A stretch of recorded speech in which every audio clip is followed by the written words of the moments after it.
네, 안녕하세요. 새마을금고 일반상식의 윤화문입니다. 이번 시간은 이제 마지막 페이지, 마지막 장인 문화와 스포츠 파트, 문화와 스포츠 파트의 이론 강의를 진행을 하도록 하겠습니다. 이 부분의 내용은 굉장히 방대하기 때문에 일단은 교재를 중심으로 해서 여러분들이 암기를 해야 될 부분들을 표시를 하고 이렇게 확인해보는 그런 수순으로 이렇게 진행을 하도록 하겠습니다. 자, 맨 처음에 지금 나와 있는 게 문화재예요. 이 문화재에서 무엇을 기억을 해두면 되냐면, 나머지는 그냥 한번 읽어보시고, 자, 국보 1호에 숭례문이 있다. 그러니까 남대문이 있다. 요거 알아두시고, 그 다음에 보물 1호에 서울의 어떤 흥인지문. 흥인지문은 무엇을 뜻하는 거냐면, 동대문을 뜻하는 거예요. 동대문. 그 다음에 사적 1호에 경주 포석정이 있다. 요 정도로 그냥 기억을 해두시고 나머지는 한번 읽어보시기 바랍니다. 알겠죠? 네. 근데 이제 또 보물 2호에 보신각종 여기도 조금 한번 기억을 해두실 필요가 있어요. 알겠죠? 자, 그리고 요 부분은 조금 이제 독특한 부분인데 자, 일단 우리나라 보면 국보나 보물에 보면은 지금 남대문이나 동대문이 나오잖아요. 그래서 이 부분을 한번 설명을 좀 하고 가려고 그래요.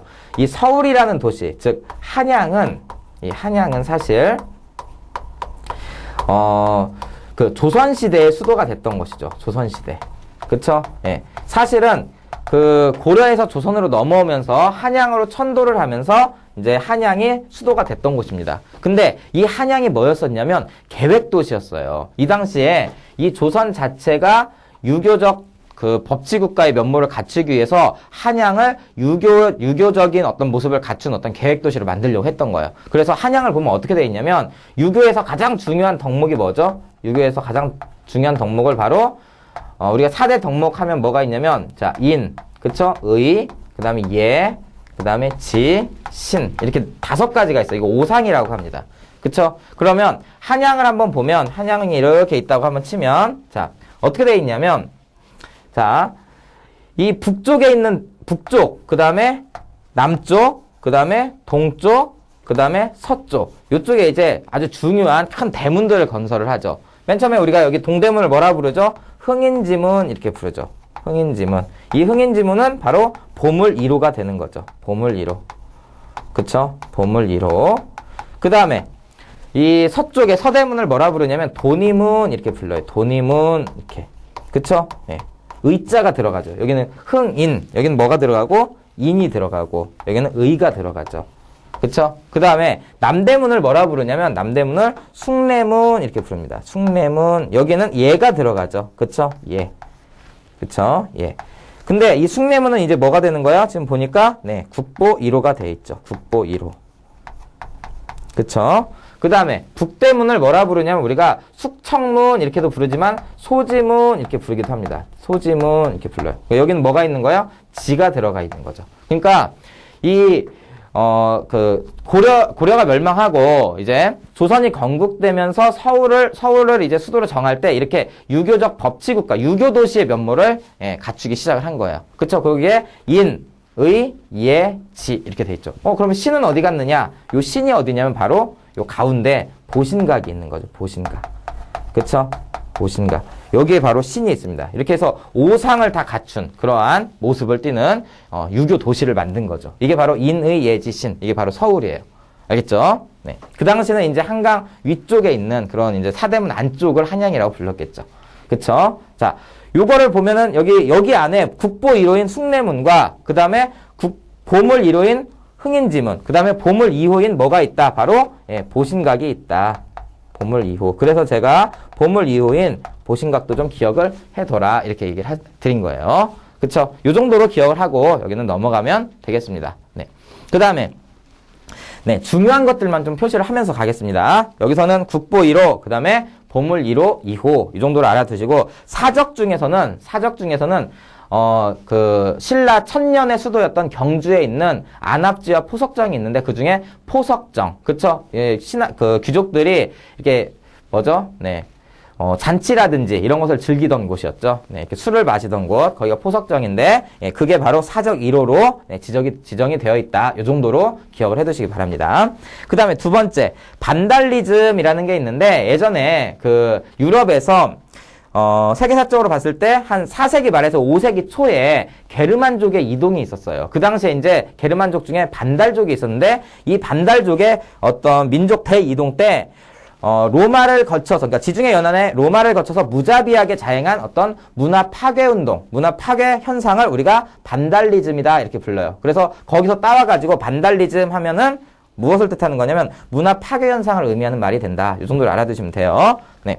그 다음에 세계 문화유산 이렇게 있는데, 세계 문화유산은 이제 유네스코에 등록되어 있는, 네, 세계 문화유산을 뜻하는데, 세계 기록유산, 세계 무형유산, 그 다음에 이런 것들이 이제 대표적인 것이라고 할 수가 있어요. 그쵸? 근데 우리나라에서 이제 등록되어 있는 세계 유산이 무엇이 있느냐? 요것은 중요합니다. 그러니까 반드시 요 부분은 별표를 쳐놓고 기억을 해두시기 바랍니다. 세계 문화유산에 뭐 창덕궁, 그 다음에 수원화성, 석굴암 불국사, 그 다음에 해인사의 장경판전, 그 다음에 뭐 종묘, 경주 역사 유적지구, 그 다음에 고창, 화순, 강화의 고인돌 유적지, 그 다음에 조선 왕릉, 그 다음에 가장 최근에 이제 세계 문화유산에 등록된 안동의 하회마을하고 경주 양동마을, 이런 정도는 반드시 기억을 해두시기 바랍니다. 그리고 세계 기록유산에 최근에 5.18 광주 민주화운동이라든지 난중일기, 그 다음에 새마을운동의 기록물도 세계 기록유산에 등록되어 있다는 거, 이런 거, 이 두 부분은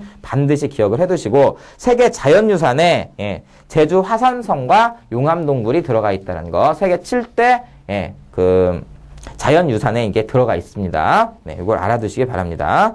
그 다음에 아방가르드는 뭐냐면 20세기 초에 프랑스와 독일을 중심으로 자연주의와 고전주의에 대항하여 등장한 어떤 예술운동, 어떤 전위예술운동을 우리가 뭐라 부른다? 아방가르드 운동 이렇게 부릅니다. 이런 것들은 그냥 한번 확인을 해두시면 됩니다. 이런 것들은. 그 다음에 카운터컬처 이렇게 돼 있는데, 이것은 카운터컬처, 이거 영어로 써 있는 거고, 우리말로 하면은 뭐 저항문화 또는 반문화 이렇게 얘기를 할 수가 있어요. 그러니까 기성세대의 문화에 저항하는 문화 이렇게 보시면 되겠습니다. 네.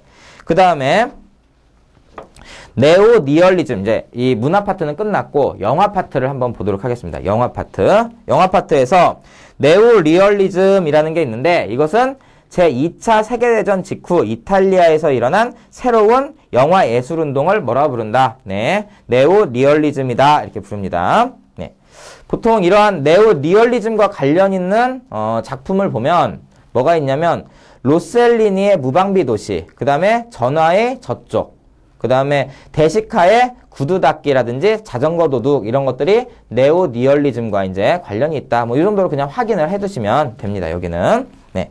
그 다음에 블랙 코미디, 여기는 별표를 쳐놓으시기 바랍니다. 블랙 코미디. 이것은 특정 메시지에 대한 이미지를 강조하기 위해서 매우 심각한 소재, 예를 들어 전쟁, 죽음, 질병 등을 주요 소재로 선택해서 비꼬는 듯한 풍자 메시지를 전달하는 작품, 이것을 블랙 코미디 이렇게 부르죠. 블랙 코미디. 네. 그 다음에 거기 보면 이제 영화의 종류해서 누벨바크, 뉴 시네마, 그 다음에 사이버 펑크 영화, 그 다음에 오컬트 영화, 필름 느와르 영화, 뭐 이런 것들이 있는데, 이런 것들은 한번 읽어보는 수준으로 그냥 이렇게 넘어가시면 되겠습니다. 그 다음에 외국의 영화상 해서 굉장히 유명한 게 골든 글로브 상하고 아카데미 상이 있죠. 미국에서 가장 권위 있는 영화상이 바로 이 아카데미 상이라는 거, 이 정도로 그냥 이제 이렇게 보시면 되고, 제가 별표 치라는 것들은 반드시 별표를 쳐놓고 그 부분은 여러 번 읽어서 기억을 해두시기 바랍니다. 여기 내용 자체가 굉장히 많기 때문에 제가 전부 다 설명을 하기엔 너무 길어요. 여러분들도 공부하기 굉장히 힘들고. 그러니까 별표를 쳐드릴 테니까 그 부분은 반드시 암기를 하고 시험에 임하시기 바랍니다. 자, 외국의 영화제 이렇게 돼 있는데 이 플러스 체크에 있는 부분들이 더 중요해요. 여기서는. 자, 여기서는 뭐를 알아둬야 되냐면 2번에 베니스 영화제 별표 쳐두시고, 3번에 베를린 영화제 여기도 별표를 쳐두시고, 5번에 칸 영화제, 이 세 가지는 반드시 별표를 쳐두시기 바랍니다. 이 세 가지가 바로 뭐냐면 세계 3대 영화제예요. 세계 3대 영화제다 이렇게 기억을 해두세요. 이탈리아의 베니스 국제영화제, 그 다음에 독일의 베를린 영화제, 그 다음 프랑스의 칸 영화제, 이런 것들은 세계 3대 영화제다. 반드시 기억을 해두시기 바랍니다. 그럼 그 중간에 네 번째 있죠. 여기다가는 다른 색으로 별표를 3개를 쳐두시기 바랍니다. 썬댄스 영화제라는 것은 무엇이냐면 기존에 기성의 어떤 상업 영화에 대해서 이제 그 반발을 하면서 독립영화를 후원해주는 영화제가 바로 썬댄스 영화제예요. 그래서 이거는 이제 독특하기 때문에 반드시 별표를 3개 쳐가지고 기억을 해두시기 바랍니다. 이거 같은 경우는 독립영화를 다루는 국제영화제가 바로 이 썬댄스 영화제다 이렇게 돼 있죠. 네. 거기 보면은 이제 그 1970년대 중반 영화 배우 겸 감독인 로버트 레드포드가 유타주 솔트레이크 시티에서 열리는 어떤 이름 없는 영화제를 후원하면서 출발한 게 썬댄스 영화제다. 이것은 독립영화를 후원했던 어떤 그런 영화제예요. 그러니까 기존의 어떤 상업영화에 대한 반발로서 등장한 영화제다. 반드시 기억을 해두세요. 자, 그 다음에 우리나라의 영화제에 이제 뭐 대종상, 그 다음에 이제 거의 국제화 됐죠. 부산 국제영화제, 그 다음에 부천 국제 판타스틱 영화제, 그 다음에 청룡 영화상, 이런 것들은 한번 읽어두시기 바랍니다. 네. 이 중에서도 이제 우리나라에서 한국 영화의 질적 향상을 도모하기 위해서 설치된 영화 예술상의 대종상과 또 하나 뭐가 있냐면 저 뒤에 있는 그 청룡 영화상, 이런 것들은 한국 영화의 진흥을 위해서 만들어진 영화상이라는 거 정도 그렇게 기억을 해두십시오. 네. 영화는 이렇게 이제 마무리를 하고, 그 다음에 세 번째, 연극 한번 보겠습니다. 연극. 자, 연극에는, 자, 지금 문화와, 그 다음에 영화와, 연극, 이렇게 지금 들어가고 있어요. 맨 처음에 문화 파트를 정리를 했고, 두 번째는 영화 파트를 정리를 했어요. 지금. 그쵸? 네. 그 다음에 세 번째는 지금 이제, 세 번째는, 연극에 관련되어 있는 이야기다. 이렇게 굉장히 많은 분야가 문화 파트에 지금 들어가 있기 때문에 제가 중요한 거 중심으로 이렇게 한번 확인을 해주는 수준으로 강의를 하겠습니다. 자, 연극에서 사이코 드라마와 소시오 드라마가 있어요. 그쵸? 네. 이것은 뭐냐면 미국의 모레노가 창시한 심리요법으로 심리극이라고도 하는 게 바로 이 사이코 드라마예요. 알겠죠? 그 다음에 플러스 체크에 나오고 있는 어떤 소시오 드라마, 이것도 바로 무엇이냐면 미국 정신병리학자 모레노가, 그러니까 사이코 드라마 창시자하고 똑같죠. 네. 사회적 부적응, 또 신경증을 치료하기 위해 고안해낸 즉흥극, 이것을 무엇이라고 부른다? 네. 소시오 드라마 이렇게 부르죠. 네. 이런 것도 그냥 한번 읽어보시면 돼요. 자, 여기에는 별표를 쳐놓으시기 바랍니다. 자, 슬랩스틱 코미디, 이건 굉장히 중요한 거예요. 이건 반드시 알아두셔야 돼요. 슬랩스틱 코미디는 뭐냐면 액션을 과장한 희극으로 소란스러운 희극, 이렇게 이제 해석을 하죠. 이것은 슬랩이라는 것은 뭐냐면 이렇게 철썩 때리는 것을 뜻하는 거고, 스틱은 광대가 연극을 할 때 쓰던 어떤 큰 몽둥이, 이것을 스틱이라고 하죠. 그쵸? 네. 근데 이런 이제 두 단어에서 따온 그 표현이 바로 슬랩스틱 코미디인데, 이건 뭐를 뜻하는 거냐면 어수선하고 소란스러운 어떤 소극, 이것을 일컫는 말입니다. 그 대표적인 사람이 누가 있냐면 찰리 채플린이라든지 또는 워레스 비어리, 이런 사람들이 이제 이러한 슬랩스틱 코미디의 대가라고 할 수 있죠. 우리나라에서는 누가 그래 유명했었냐면 심영래 씨가 이런 슬랩스틱 코미디를 좀 즐겨서 했던 코미디언이라고 할 수가 있어요. 그 다음에 우리나라의 굿, 그러니까 여기 슬랩스틱 코미디 별표 쳐놓으십시오. 자, 그 다음에 우리나라의 굿, 씻김굿, 뭐 오규세남굿, 제석굿, 이런 것도 그냥 한번 읽어보시면 돼요. 알겠죠? 자, 그 다음에 우리나라에 전통놀이가 있는데, 이 전통놀이에 남사당놀이, 그 다음에 마당놀이, 산대놀이, 그 다음에 처용무, 이런 것들이 있습니다. 이 중에서 처용무는 좀 별표를 쳐놓고 기억을 해두시기 바랍니다. 처용무.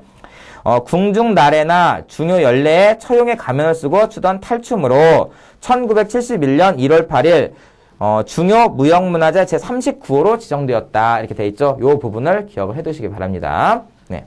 자, 그 다음에 이제 네 번째는 음악과 관련 있어요. 음악. 자, 음악. 자, 음악을 한번 보겠습니다. 자, 고전파 음악, 이렇게 해서 고전파 음악은 음악사적으로 봤을 때 바흐와 핸델의 시대를 지나 베토벤이 세상을 떠나기까지 약 19세기 초까지의 음악을 우리가 뭐라 부른다? 네, 고전파 음악이다. 이렇게 부르네요.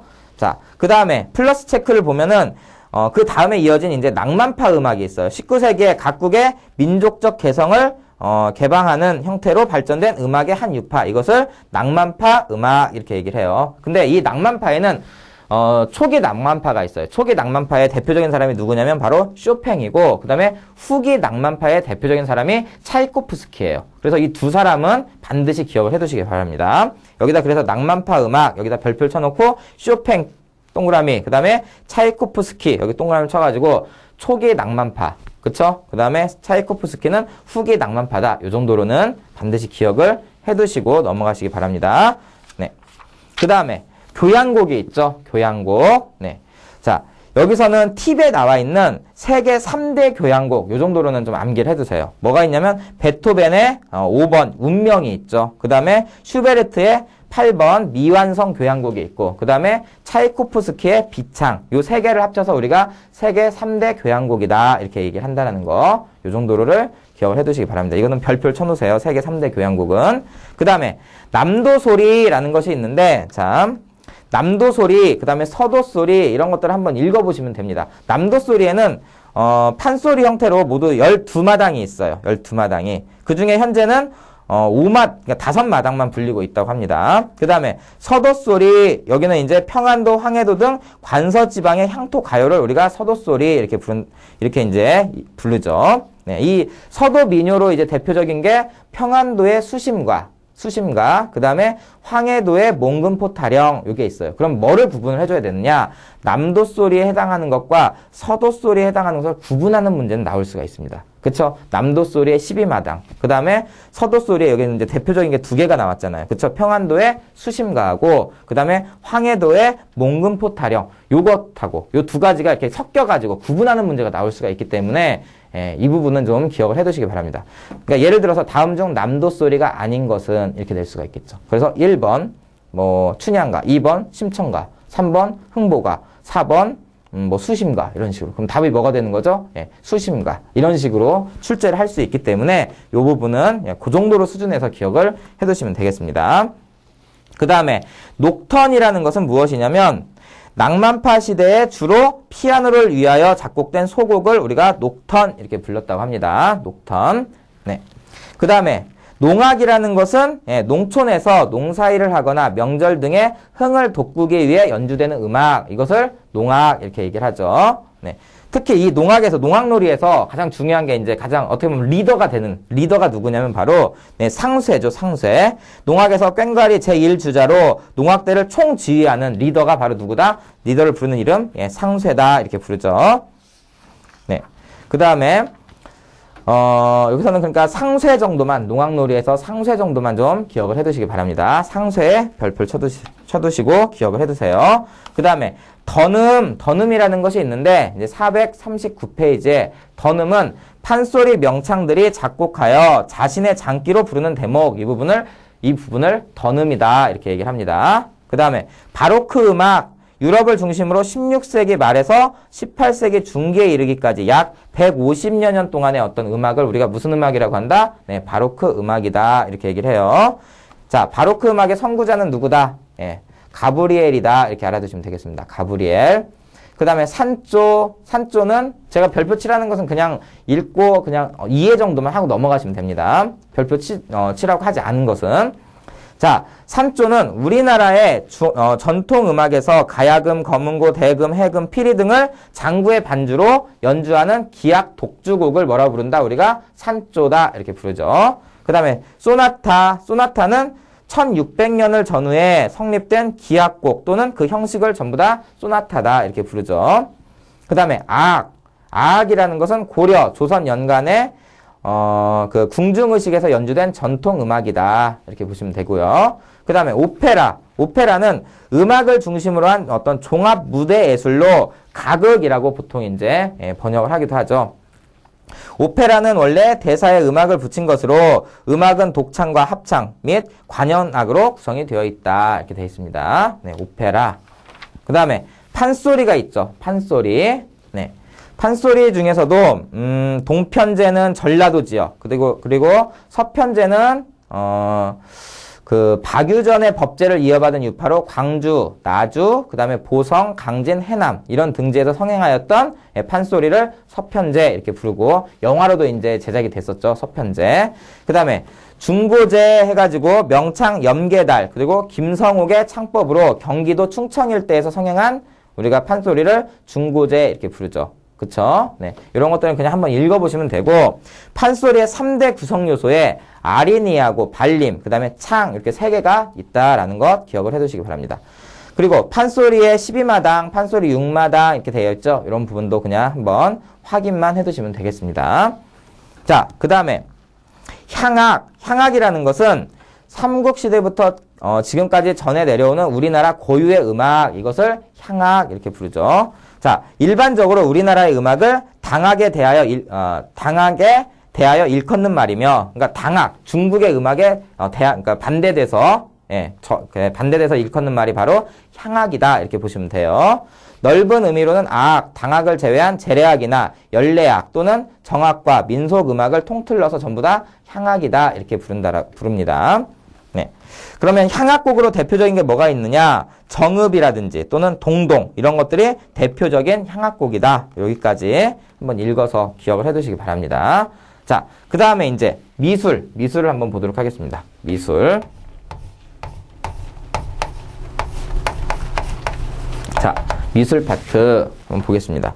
미술에서 자, 그래피티라는 게 있어요. 그래피티. 이게 무엇이냐면 벽이나 지하철 등에 낙서처럼 긁거나 스프레이 페인트를 이용해 그리는 그림. 이것을 뭐라 부른다? 그래피티 이렇게 부르죠. 이것은 별표를 쳐놓으시기 바랍니다. 이건 반드시 기억을 해두셔야 돼요. 그 다음에 도큐멘타라는 게 있는데 이것은 독일 중부의 도시인 카셀에서 5년에 한 번씩 열리는 세계 최대 규모의 현대 미술 전시회를 뭐라 부른다? 도큐멘타다 이렇게 부르죠. 그 다음에 모던아트는 근대 미술을 뜻하는 말이겠네요. 그쵸? 그 다음에 미니멀 아트, 이것은 최소한의 예술이라는 뜻으로 1960년대부터 미국을 중심으로 나타난 어떤 하나의 미술의 새 경향이다 이렇게 보시면 돼요. 그래서 이런 것들을 미니멀리즘 이렇게 얘기를 하죠. 예술적 가치를 관객이 자각하도록 유도한 최소한의 미술 이런 뜻이라고 합니다. 자, 그 다음에 사군자에도 별표를 쳐놓으시기 바랍니다. 사군자에도. 자, 사군자는 매난국죽 이 4가지를 이용을 하죠. 매화, 그 다음에 난초, 국은 이제 국화, 죽은 대나무 이렇게 사군자에 해당하는 게 무엇인지를 기억을 해두시면 되겠습니다. 그 다음에 자, 한 장 넘겨서 442페이지 한번 보겠습니다. 442페이지. 여기에 스푸마토라는 것이 있는데 이 스푸마토는 안개와 같이 색을 미묘하게 변화시켜서 색깔 사이의 윤곽을 명확히 구분할 수 없게 하여 자연스럽게 옮아가도록 하는 어떤 명암법. 이것을 뭐라 부른다? 네, 스푸마토다 이렇게 부르죠. 여기도 이러한 어떤 명암법을 스푸마토라고 하는 거 이것도 별표 쳐서 기억을 해두시기 바랍니다. 그 다음에 자 20세기 초 인상파나 신인상파의 타성적인 화풍에 반발하여 일어난 미술운동을 뭐라 부른다? 야수파 운동이다 이렇게 부르죠. 야수파 운동. 자, 이것도 기억을 해두시기 바랍니다. 야수파. 이것도 별표 쳐두세요. 그 다음에 오바트가 있는데 오바트는 뭐냐면 팝아트의 상업주의에 대한 반발로 등장한 것이 옵아트다. 이렇게 기억을 해두시면 됩니다. 자, 이것도 별표를 쳐서 기억을 해두시기 바랍니다. 자, 이거 같은 경우는 어떤 팝아트 같은 경우는 굉장히 어떤 인문학적인 요소라든지 인간의 감정이라든지 이런 것들을 굉장히 많이 다뤘다면 이 옵아트 같은 경우는 어떤 자연과학적 요소, 그쵸? 이런 빛이라든지 색, 그쵸? 자연물 이런 것들을 중심으로 해서 표현하는 그런 형태의 예술이다 이렇게 보시면 돼요. 알겠죠? 그러니까 이것은 팝아트의 어떤 상업주의에 대한 반발로 등장하였다. 이걸 반드시 기억을 해두시기 바랍니다. 이것도 별표 쳐놓고 기억을 해두세요. 그 다음에 인상주의 미술은 19세기 후반 주로 1860년에서 1890년대에 프랑스를 중심으로 일어난 미술상의 사조를 인상주의다 이렇게 부르죠. 빛과 함께 시시각각으로 움직이는 색채의 변화 속에서 자연을 묘사하고 색채나 색조의 순간적 효과를 이용하여 눈에 보이는 세계를 정확하고 객관적으로 기록하려 한 그러한 어떤 미술의 경향, 이것을 인상주의 이렇게 부르죠. 대표적인 사람은 누가 있냐면 여기서 인상주의 어떤 화가 정도는 반드시 기억을 해두셔야 돼요. 모네, 마네, 그 다음에 피사로, 그 다음에 르누아르, 그 다음에 드가, 세잔, 고갱, 고후 이런 사람들이 이러한 인상주의 미술의 대가다 이렇게 보시면 되겠습니다.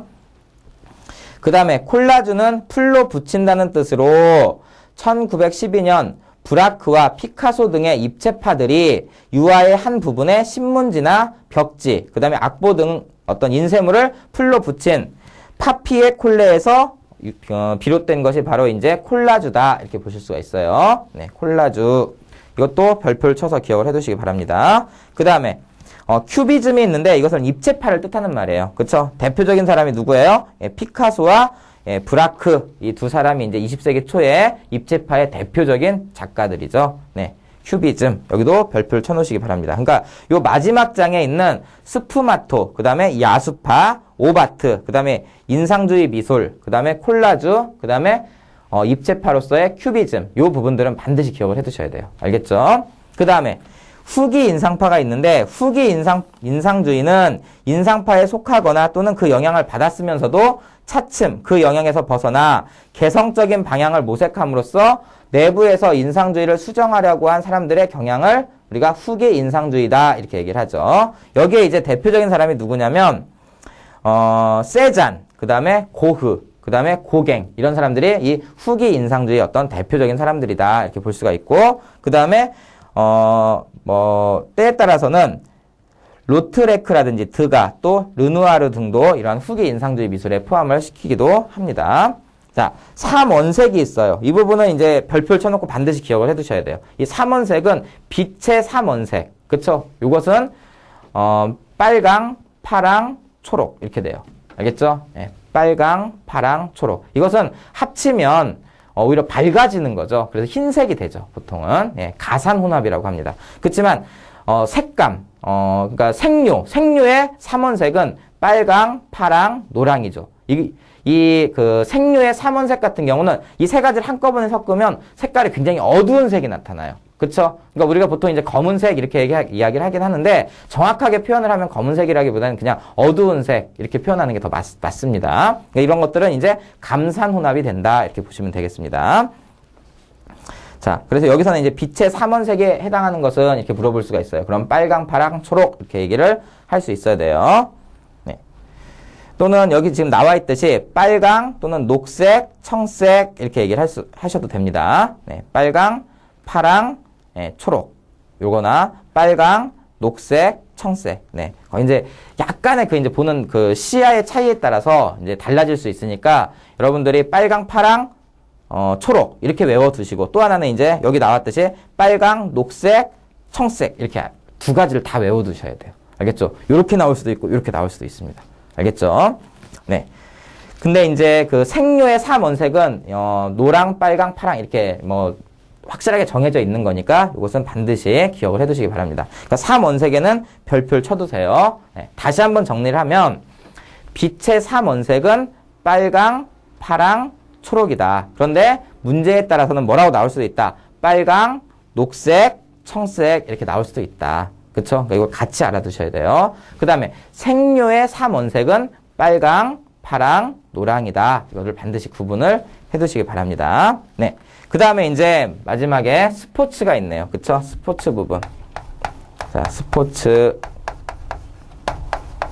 자, 스포츠 부분을 한번 정리를 해보도록 하겠습니다.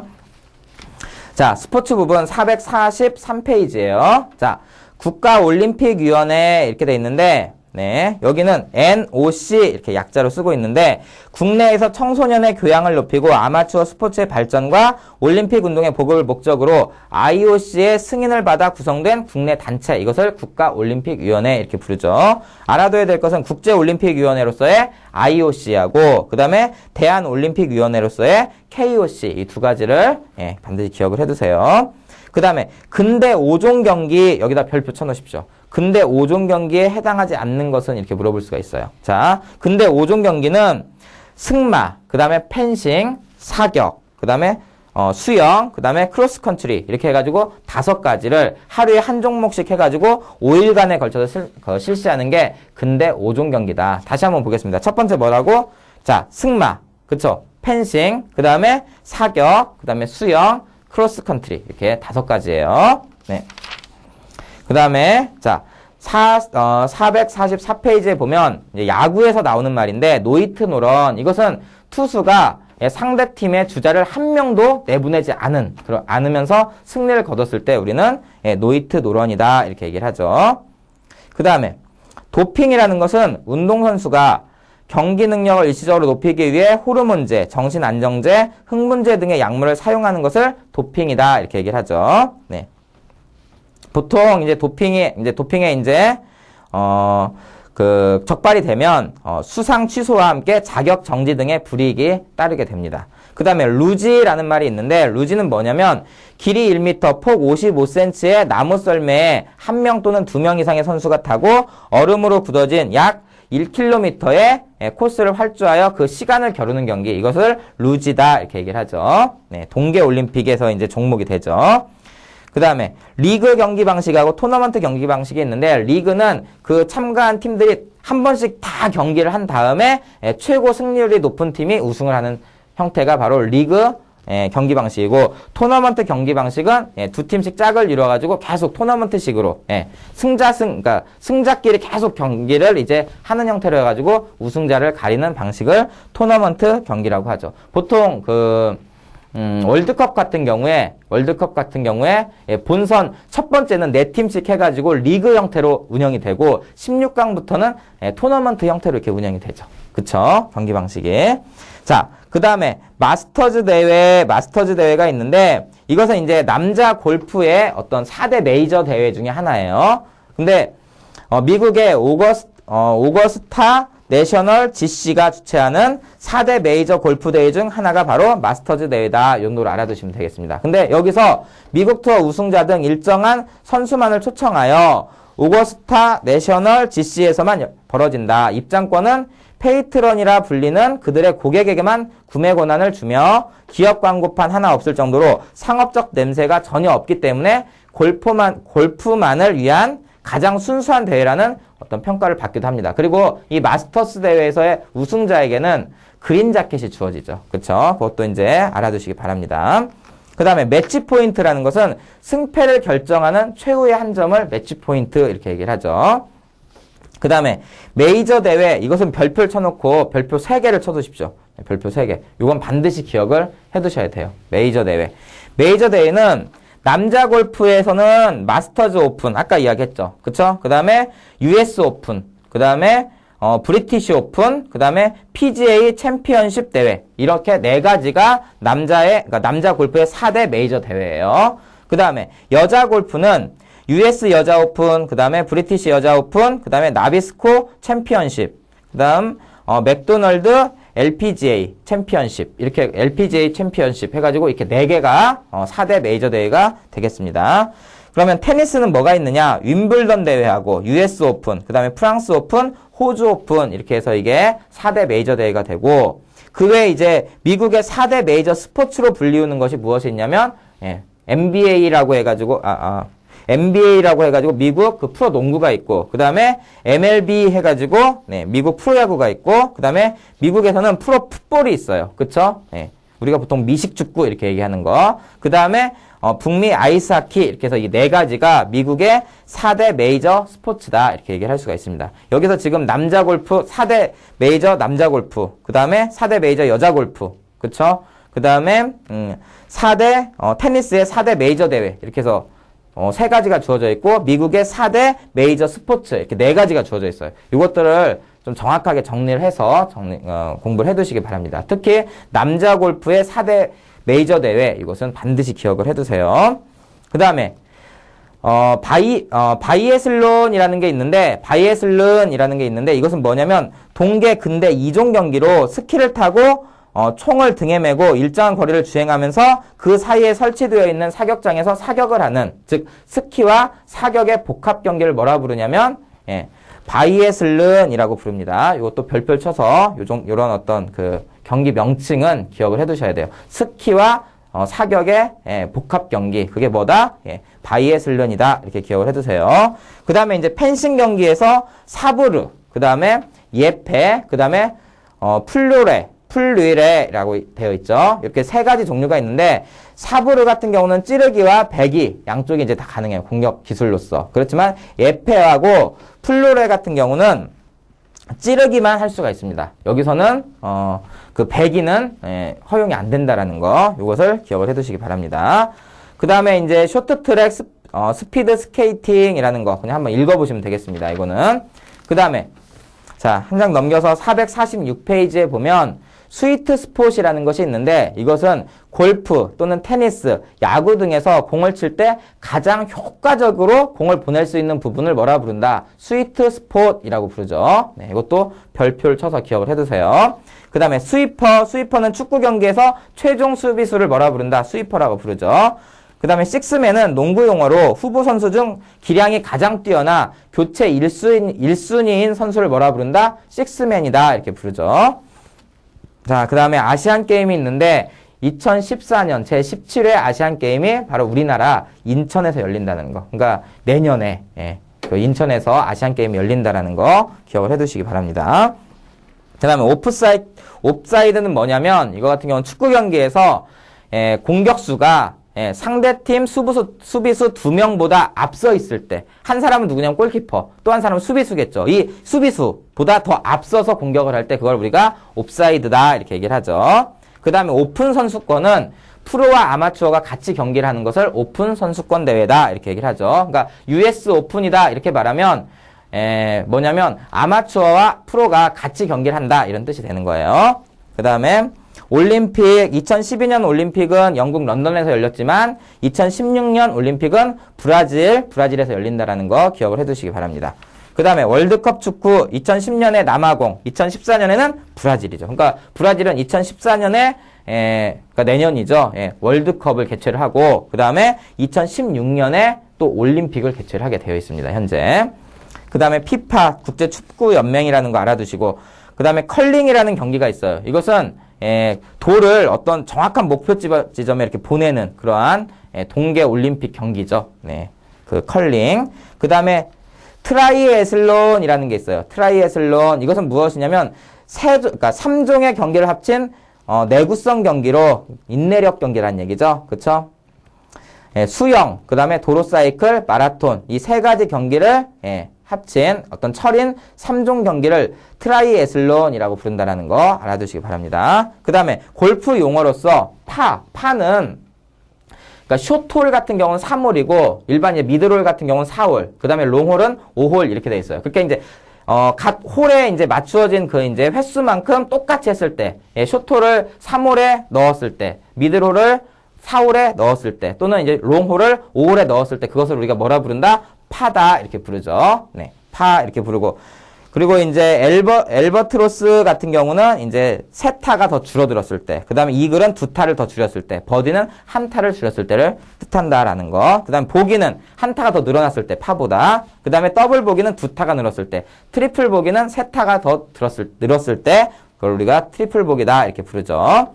자, 그 다음에 패럴림픽은 하계 올림픽이 끝난 다음에 실시되는 어떤 장애인 올림픽을 패럴림픽이다 이렇게 부르죠.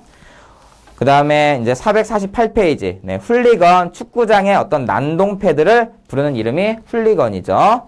그 다음에 세계 3대 스포츠 중에 하나죠. 네, 그게 뭐냐면 F1, 포뮬러 1 이렇게 부르죠. 네, 자동차 경주를 뜻하는 말이에요. 그 다음 K1, 이 K1은 뭐냐면 고 최영의 선생이 창시한 극진 가라데의 유파인 정도회관의 이시 카즈요시 관장이 1993년 처음으로 개최한 입식 격투기 대회. 이것을 바로 K1 이렇게 부르죠. 여기는 킥복싱이라든지 또는 가라데, 그 다음에 쿵우, 그 다음에 쿵푸 이렇게 부르죠. 그 다음에 권법 이런 네 가지를 이제 같이 이제 섞어서 하는 입식 타격기, 그쵸? 에 공통으로 들어가는 그러니까 이러한 어떤 네 가지 경기에 공통으로 들어간 알파벳이 있어요. 그게 바로 K자죠. 왜냐면 킥복싱, 가라데, 그 다음에 쿵푸, 권법 여기 전부 다 K자가 들어가죠. 그래서 이 경기를 K1이다 이렇게 이제 명명을 한 거예요. 네, K1.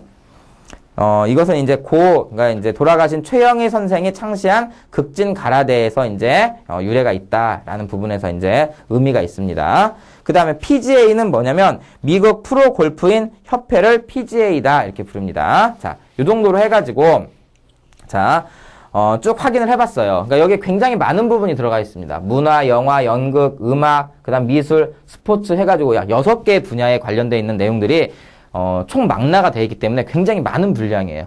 그쵸? 네. 정말 일반 상식다운 파트가 이 마지막 다tun이라고 할 수가 있습니다. 네. 지금 제가 이제 수업을 하면서 이야기했던 중요하니까 별표 쳐두십시오 한 부분들, 이 부분들을 중심으로 해가지고 반드시 다시 한번 공부를 해두시기 바랍니다. 자, 다시 한번 제가 쭉 가면서 확인을 한번 해드리겠습니다. 432페이지. 여기서 자, 문화재에서는 국보, 보물, 사적 기억해 두십시오. 그쵸? 그 다음에 문화유산에서는 우리나라의 세계유산에서 세계문화유산과 세계기록유산, 이거 반드시 기억을 해두시기 바랍니다. 그 다음에 아방가르드, 이것은 전위예술을 뜻한다는 것도 좀 알아두시고, 그 다음에 뭐를 알아두시냐면 블랙 코미디에 대해서 별표를 쳐두세요. 그리고 435페이지에 외국의 영화제에서 세계 3대 영화제에 해당하는 베니스, 그 다음에 베를린, 칸 영화제를 기억을 해두시고, 여기는 한 문제가 더 있습니다. 상업영화에 반대해서 세워진 영화제가 있는데 그게 바로 뭐다? 썬댄스 영화제다. 이것도 기억을 해두세요.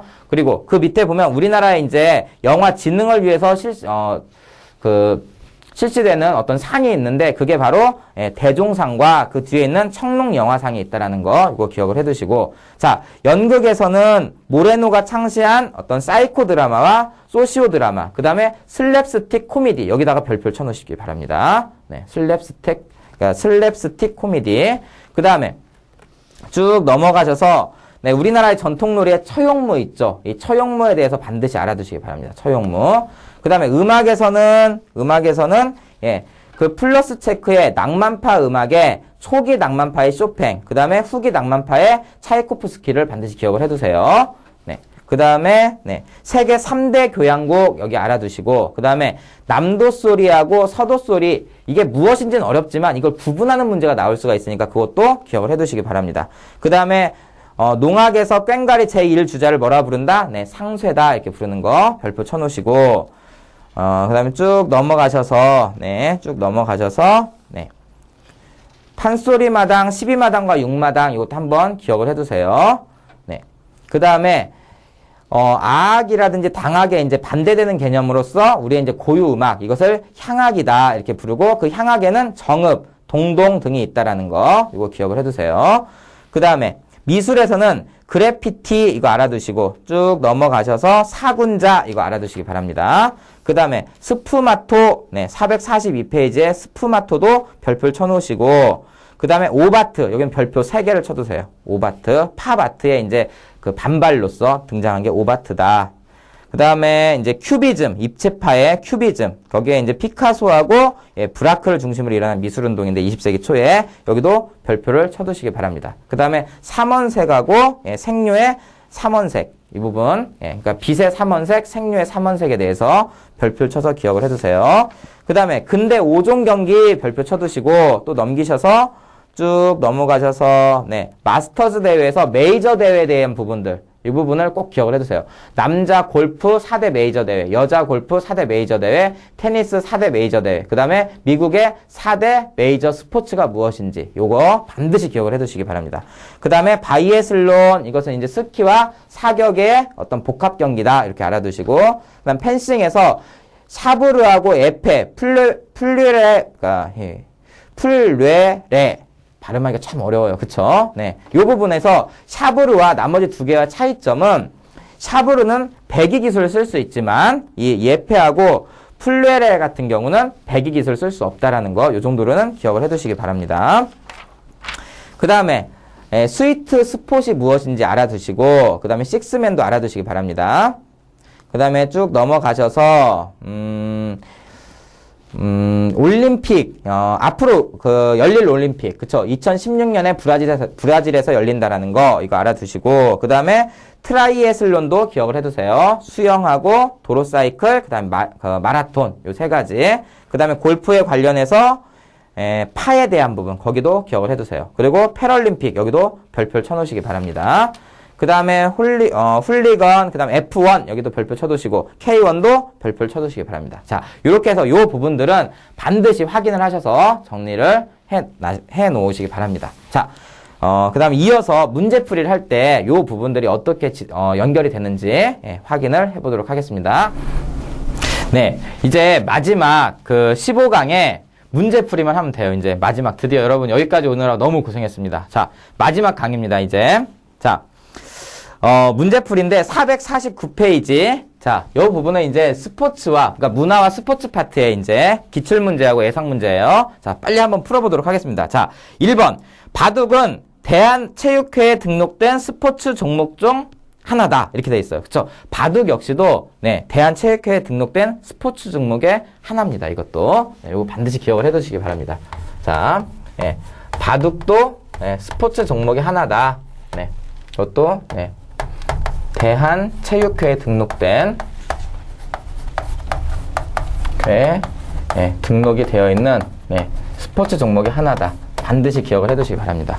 알겠죠? 자, 2번 한번 보겠습니다. 무솔리니가 만든 세계 최초의 영화제는 칸 영화제다. 이렇게 되어 있는데, 자, 무솔리니는 어느 나라 사람이에요? 네, 무솔리니는 그 무솔리니 하면은 무엇과 관련 있어요? 이탈리아의 파시즘과 관련 있어요. 그러니까 무솔리니는 이탈리아 사람입니다. 이탈리아. 그쵸? 이탈리아와 관련 있으면 칸이 아니죠. 칸은 어느 나라와 관련 있어요? 그쵸? 이건 프랑스와 관련 있잖아요. 칸은. 그쵸? 이탈리아 하면 베니스 영화제가 있죠. 그래서 이 무솔리니와 관련 있는, 무솔리니가 만든 영화제는 베니스 영화제예요. 베니스 영화제. 이렇게 기억을 해두셔야 돼요. 네, 여기 지금 칸 영화제다 이렇게 했기 때문에 이곳은 2번 같은 경우는 어떻게 된 것이다? 네, X가 정답이 되겠습니다. 알겠죠? 근데 여기서 알아둬야 될 게 뭐냐면 세계 3대 영화제 이것은 좀 기억을 해두셔야 될 것 같아요. 그쵸? 네, 세계 3대 영화제 3대 영화제 이렇게 돼 있죠. 자, 프랑스에 여기서 지금 나와 있듯이 프랑스에 무슨 영화제가 있다? 칸 영화제가 있죠. 그쵸? 그 다음에 무슨 영화제? 이탈리아의 베니스 영화제. 이탈리아의 베니스 영화제. 그 다음에 하나가 뭐다? 바로 이제 독일의 베를린 영화제. 이렇게. 베를린 영화제. 이렇게 해서 세 가지가 있다라는 것을 기억을 해 두시기 바랍니다. 그 다음에 3번은 허밍은 입을 다문 채로 콧소리를 내어 발성하는 창법이다. 그쵸? 허밍. 이것은 이제, 소리를 내지 않고, 입을 다물고, 콧소리로, 그 노래를 부르는 어떤 창법, 이거를 허밍이다 이렇게 얘기를 하죠. 허밍. 자, 이것은 이제 맞는 표현이 되겠습니다. 그 다음에 4번 보겠습니다. 4번. 다음 중 사군자에 해당하지 않는 것은 이렇게 되어 있는데, 사군자는 뭐다? 매, 이거는 매화죠. 그 다음에 난, 이것은 난초죠. 국, 이것은 국화죠. 죽, 이것은 무엇이다? 대나무를 뜻하죠. 그러면 이 매화, 난초, 국화, 대나무 이거와 관련이 없는 걸 찾아보면 소나무가 있네요. 그렇죠? 그래서 정답 몇 번이 된다? 2번. 소나무는 여기에 들어가지 않는다. 이렇게 기억을 해두셔야 돼요. 자, 소나무. 그렇죠? 네. 소나무는 여기에 들어가지 않는다. 이렇게 보시면 됩니다. 자, 그 다음 5번. 자, 5번은 야구에서 양팀이 서로 5회의 공격을 끝내기 전에 날씨 등 여러 가지 이유로 경기를 계속 진행할 수 없을 경우 심판의 선언으로 무효가 되는 경기를 뭐라고 부르느냐 이렇게 돼 있어요. 네, 심판의 선언으로 무효가 되는 경기, 이걸 뭐라 부르냐면 우리가 노게임 이렇게 얘기를 하죠. 그쵸? 네, 노게임 이렇게 얘기를 합니다. 그래서 정답은 몇 번이 된다? 네, 1번 이렇게 되죠. 근데 다음날 이어서 하는 게임을 뭐라 부르냐면 서스펜디드 게임 이렇게 얘기를 해요. 그날 이제 너무나 이제 늦게까지 계속 진행이 되다 보니까 그날 진행되는 것을 중단을 하고 다음날 이어서 그 경기를 진행하는 거, 이것을 뭐라 부른다? 서스펜디드 게임 이렇게 얘기를 해요. 그래서 1번은 이제 노게임에 대한 이야기고 4번은 지금 서스펜디드에 대한 이야기예요. 그렇죠? 서스펜디드 게임. 자, 그 다음에 2번을 보면 이제 몰수 게임이 있어요. 몰수 게임이라는 것은 무엇이냐면 한쪽 팀이 규칙을 위반할 경우 심판이 상대 팀에게 승리를 선언하고 경기를 종료해버리는 것. 그것을 우리가 몰수게임이다. 이렇게 얘기를 합니다. 그 다음에 콜드게임은 야구에서 경기를 5회 이상 진행한 후 심판에 의해 종료 선언이 내려진 경기. 그쵸? 그때까지 득점에 의해서 승부가 결정되는 거. 이것을 이제 6회 콜드게임이었다. 7회 콜드게임이었다. 이렇게 얘기를 하죠. 그쵸? 네, 점수 차이가 클 때 심판이 콜드게임 을 선언할 수가 있습니다. 그래서 여기서 이제 1번은 노게임, 2번은 몰수게임, 3번은 콜드게임, 4번은 서스펜디드 게임인데 제가 볼 때는 이 노게임과 서스펜디드 게임은 반드시 기억을 해두시기 바랍니다. 그쵸? 예. 서스펜디드 게임. 게임. 이것은 이제 그 다음날 이어서 이제 게임을 진행하는 거. 이것을 뜻하는 말이에요. 네. 그 다음에 6번 한번 보겠습니다. 2014년 월드컵 개최국은 이렇게 돼 있어요. 네. 2014년 월드컵 개최국. 내년이죠. 그쵸? 네, 월드컵 개최국은 어디다? 브라질이죠. 브라질. 그쵸? 네, 브라질에 대한 설명이다. 그래서 정답은 몇 번이다? 네, 요거는 2번이 되겠습니다. 2번. 그 다음에 2018년에는 그럼 어디냐? 2018년은 이미 정해져 있죠. 2018년은 러시아에서 이제 월드컵이 개최가 됩니다. 러시아. 알겠죠? 자, 그 다음에 7번 한번 보겠습니다. 평창 동계올림픽은 언제 개최되는가? 이렇게 돼 있어요. 자, 평창 동계올림픽. 평창 동계올림픽은 언제다? 네, 요거는 2000 몇 년이다? 네, 18년이죠. 이것도. 그쵸? 2018년이다. 이렇게 보시면 돼요. 알겠죠? 그래서 정답은 몇 번이다? 네, 3번이 되겠습니다. 3번. 자, 그 다음에 8번. 뒤쪽에 하나, 앞쪽에 4개의 지공이 있으며, 앞쪽 가장 아래의 구멍은 사용하지 않는 관악기. 그쵸? 그러니까 뒤쪽에 구멍이 하나가 있고, 앞쪽에 손가락을 막을 수 있는 구멍 4개가 있고, 그쵸? 그 중에 이제, 마지막 거는 사용하지 않는 악기. 이것은 무엇이냐면, 단소가 되겠습니다. 단소. 네, 단소. 네, 단소에 대한 설명이다. 그래서 정답은 몇 번이다? 네, 1번 이렇게 보시면 되겠습니다. 네. 그런데 이제 배경 지식들로 이런 것들 좀 기억을 해두셔야 돼요. 네. 자, 그 다음에 9번을 보면 필하모닉에서 필은 무엇을 의미하는가 이렇게 얘기했는데 이 필이라는 것은 무엇을 뜻하는 거냐면 그 사랑을 의미하는 단어예요. 필. 하모니는 이제 좋아. 이렇게 되죠. 그러니까 이제 정돈 좋아. 이렇게 되는데 필 하모니 이렇게 되면 결국 음악을 사랑하는 사람들의 모임이라는 뜻을 가지게 되는 거죠. 그쵸? 여기서 필이라는 것은 필 하모닉에서 필은 사랑을 의미한다. 이렇게 기억을 해 두시기 바랍니다. 네. 필 하모닉. 할 때 이 필은 무엇을 뜻한다? 네. 요거는 사랑을 뜻한다. 음악을 사랑하는 사람들의 모임 이렇게 되겠죠. 그렇죠? 그래서 9번의 정답은 1번 이렇게 되겠죠. 네, 1번. 그 다음에 10번. 세레나데는 다른 말로 무엇이라고 하는가 이렇게 돼 있는데 이건 세레나데는 어떤 사랑의 노래죠. 사랑의 노래. 그래서 이것을 소야곡 이렇게 부릅니다. 자, 10번. 자, 우리가 이제 세레나데 이렇게 얘기를 하는데 이것은 이제 사랑의 노래로서 사랑의 노래로서 다른 말로 소야곡 이렇게 부르죠. 소야곡. 그쵸? 그래서 정답이 몇 번이 된다? 네, 3번 이렇게 되겠습니다. 네. 주로 이제 연인들에게 불러주는 노래. 그걸 이제 세레나데라고 얘기를 하는데 그건 이제 사랑의 노래, 즉 소야곡 이렇게 얘기를 합니다. 그 다음에 11번 보겠습니다. 11번. 자, 다음 중 유럽의 국가와 국가별 프로축구리그의 연결로 옳은 것은 이런 문제는 굉장히 이제 남자들한테는 유리하겠어요. 그쵸? 자, 영국부터 한번 보겠습니다. 우리가 11번. 영국은 뭐라고 부르죠? 우리가? 영국은 프리미어 리그 이렇게 부르죠. 프리미어 리그. 그쵸? 그 다음에 어떤 나라를 볼까요? 네, 독일 한번 볼까요? 독일은 분데스리가 이렇게 부르죠. 독일은 분데스리가. 그 다음에 세 번째, 이제 이탈리아는 뭐라고 부르죠? 네, 이탈리아는 세리에 A 이렇게 부르죠. 그렇죠? 세리에 A 이렇게 부르고, 그 다음에 스페인은 뭐라 부르죠? 스페인은 프리메가 리그 이렇게 불러요. 프리메가 리그. 자, 그래서 헷갈리는 게 어디냐면 영국은 프리미어리그라고 부르는데 네, 스페인은 프리메가리그 이렇게 부르죠. 그러니까 요 두 부분을 구분을 잘 해주셔야 돼요. 알겠죠? 근데 스페인 보니까 여기 프리미어리그 이렇게 돼 있으니까 이건 틀린 거겠죠. 그쵸? 독일의 분데스리가 이게 맞는 표현이네요. 그래서 정답은 이것은 몇 번이 된다? 네, 2번이 되겠습니다. 3번에 보면 이탈리아의 슈페리가 이렇게 되는데 이거는 세리에 A 이렇게 부르고 그다음 잉글랜드는 뭐다? 프리메가 리그가 아니라 프리미어 리그 이렇게 되겠죠. 프리메가 리그는 스페인이 되겠습니다. 자, 그다음에 12번 한번 보겠습니다. 12번은 우리나라 최초로 올림픽 구기 종목에서 메달을 획득했던 종목은 이렇게 돼 있네요. 네. 최초 구기 종목 메달 획득 종목. 이것은 무엇이다? 네. 요거 같은 경우는, 1976년에 몬트리올 올림픽이 있었는데, 거기서 여자 배구가 바로 동메달을 획득을 하게 됐었어요. 그쵸? 동메달을.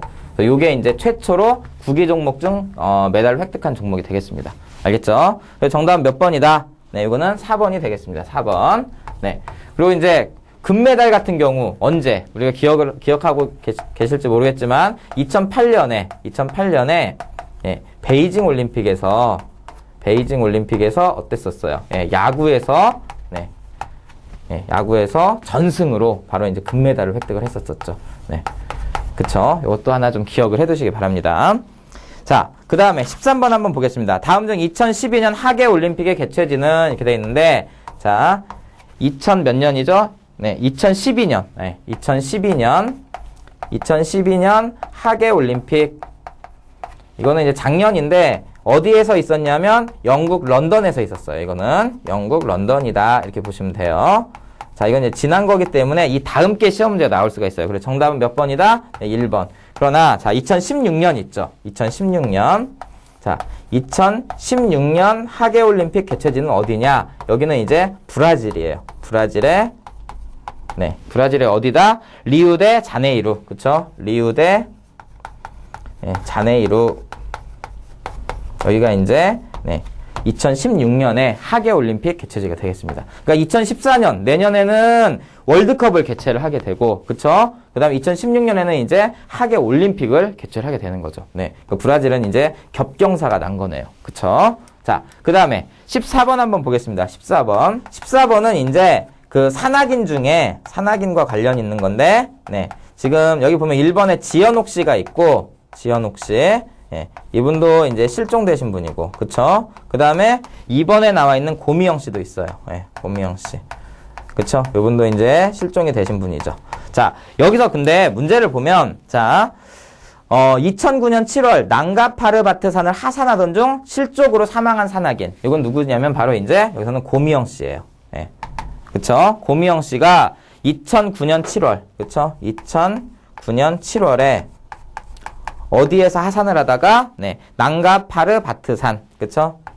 난가파르바트산. 여기를 이제 하산하던 중, 하산 도중, 실족사를 하신 분이죠. 그쵸? 네. 요게 이제 고미영 씨다. 그래서 정답이 이제 이 고미영 씨를 이야기하는 거예요. 그래서 정답이 2번이 되는데, 자, 1번도 좀 알아두시기 바랍니다. 네, 1번. 이 지현옥 씨는 어떤 분이냐면, 지현옥 씨라는 분은, 최초로, 그쵸? 그러니까 한국인 첫 여성 에베레스트 원정대를 이끌고 세계 최고봉인 에베레스트산 정상에 오르신 분이에요. 그런데 1999년 안나푸르나 정상에 오른 후 하산을 하던 중 어떻게 된 거예요? 실종되신 분이죠. 그쵸? 안나푸르나 정상에 오른 후 하산 중, 그쵸? 안나푸르나 정상에 오른 후 하산하던 중 실종. 하산 도중 실종 되신 분이죠. 요 두 분은 좀 기억을 해 두시기 바랍니다. 그쵸? 그리고 또 굉장히 유명하신 분이 있는데 3번에 나와 있는 어몽길 씨. 이분 굉장히 유명하죠. 히말라야 8000m급 최고봉인 14자를 세계에서 9번째로 등정한 산악인. 현재도 이분은 이제 살아계신 분이죠. 당연히. 어몽길 씨에 대해서 좀 기억을 해 두시기 바랍니다. 자, 그 다음에 15번 보겠습니다. 매년 5월 31일은 무슨 날인가 이렇게 되어 있는데, 5월 5월 31일은 무슨 날이냐면 예, 세계 금연의 날이에요. 세계 금연의 날. 이것을 기억을 해두시기 바랍니다. 정답은 몇 번이다? 네, 3번이 정답이 되겠습니다. 3번. 그리고 이제 정보통신의 날은 4월 22일이고 뭐 사회복지의 날은 9월 7일이다. 그 다음에 임산부의 날, 네, 이것은 10월 10일, 그쵸? 10월 10일이다. 이렇게 알아두시기 바랍니다. 여기서 이제 임산부의 날, 요 날은 좀 기억을 해두십시오. 10월 10일. 네. 그 다음에 다음 중 한 명의 배우가 하는 공연을 뭐라고 하느냐. 이것은 이제 모노드라마다. 이렇게 얘기를 하죠. 모노드라마. 그래서 16번에, 네, 모노드라마. 예, 한 명의 배우. 예, 한 명의 배우가 하는 드라마를 뭐라 부른다? 예, 모노드라마다. 이렇게 얘기를 하죠. 그래서 정답은 몇 번이다? 네, 이것은 1번이 되겠습니다. 모노드라마. 네, 나머지들 한번 보면, 자, 레제 드라마는 무엇이냐면 무대에서 상황할 목적보다는 문학성에 중점을 두어 독서용으로 쓰인 드라마. 그쵸? 이것을 이제 레제 드라마 이렇게 얘기를 하고, 그 다음에 소시오 드라마라는 것이 있는데 이것은 개인의 사회적 부적응 또는 이제 신경증을 치료하기 위해 고안된 즉흥극을 뭐라 부른다? 예, 소시오 드라마다 이렇게 부르죠. 그 다음에 키노 드라마는 무대에서 실제로 연기하기 어려운 장면을 영화로 상영하면서 진행을 하는 그 연극을 우리가 뭐라 부른다? 키노 드라마다 이렇게 얘기를 합니다. 자, 이제 칠판 지우고 이어서 들어가도록 하겠습니다. 네, 17번 들어가도록 하겠습니다. 17번. 자, 17번은 합창에서 가장 높은 음을 내는 남성 파트를 지칭하는 용어는 이렇게 되어 있어요. 그럼 여기서 우리가 합창에서 여자 높은 음, 여자 낮은 음 이런 부분들도 한번 알아보도록 하겠습니다. 그러면 자, 여자 중에 여자 높은 음은 예, 여자 높은 음은 뭐라고 부르냐면 우리가 소프라노 이렇게 불러요. 소프라노. 이게 여자 높은 음이에요. 그리고 여자 낮은 음은 알토 이렇게 부릅니다. 그쵸? 그러니까 소프라노와 알토 요게 이제 높은 음과 낮은 음이에요. 알겠죠? 그러면 이제 남자는 뭐라고 부르느냐? 자, 남자는 크게 세 가지로 나누는데 남자의 가장 이제 높은 음은 예, 테너 이렇게 부릅니다. 이게 이제 답이 되겠네요. 그쵸? 테너. 그 다음에 남자의 중간음이 있어요. 중간음. 이 중간음을 뭐라 부르냐면 우리가 이제 바리톤 이렇게 부르죠. 바리톤. 그쵸? 바리톤. 그리고 남자의 낮은 음을 뭐라 부르냐면 낮은 음을 베이스 이렇게 부릅니다. 베이스. 근데 여기서 지금 이 문제에서 지금 묻고 있는 것은 남성 파트를 해서 가장 높은 음을 물어보고 있어요. 그럼 답이 뭐가 된다? 네, 테너가 답이 되겠습니다. 알겠죠? 그래서 정답은 몇 번이다? 4번 이렇게 되겠네요. 테너. 이거 좀 기억을 해두시기 바랍니다. 자, 그 다음에 18번 한번 보겠습니다. 18번. 빌 게이츠와 같이 문화 예술을 비롯하여 IT, 정보 등의 분야에서 뛰어난 전문 지식을 갖춘 사람. 우리가 여러 분야에서 전문 지식을 고루 갖춘 사람을 최근에 뭐라고 부르냐면 신조어죠. 네, 르네상스 칼라 이렇게 부릅니다. 르네상스 칼라. 그쵸? 네, 이러한 이제 대표적인 예에 해당하는 사람은 누구예요? 네, 뭐 빌 게이츠라든지 또는 네, 최근에 이제 사망한 애플의 사장 누구죠? 애플 사장 누구예요? 네, 그쵸? 스티브 잡스. 네, 이런 사람들을 뭐라 부를 수가 있다? 우리가 바로 네, 르네상스 칼라다 이렇게 부를 수가 있죠. 그쵸? 르네상스 칼라. 그 다음에 19번 보시면 4년마다 개최되는 신체 장애자들의 국제 경기 대회. 이것은 이제 올림픽이 끝난 다음에 바로 열리죠. 장애인 그 올림픽이라고 할 수 있는 네, 19번. 네, 장애인 올림픽.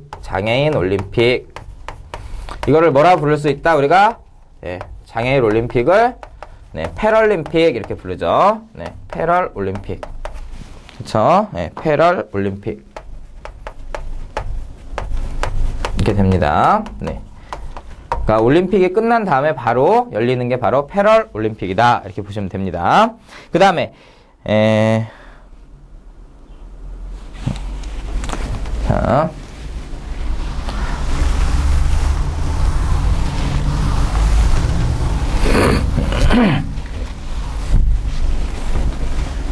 자, 잠시만요.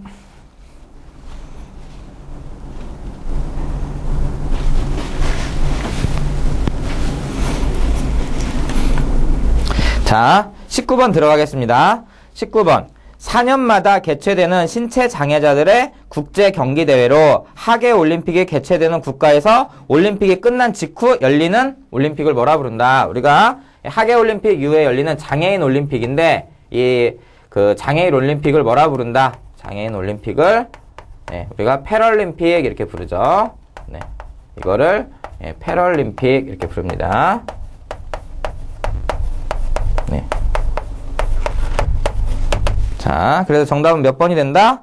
아, 이건 정답이 아니라 그 주관식이네요. 그쵸? 네, 패럴림픽 이렇게 되죠. 그 다음 20번 한번 보겠습니다. 다음 중 세계 3대 스포츠 이렇게 돼 있어요. 세계 3대 스포츠. 20번.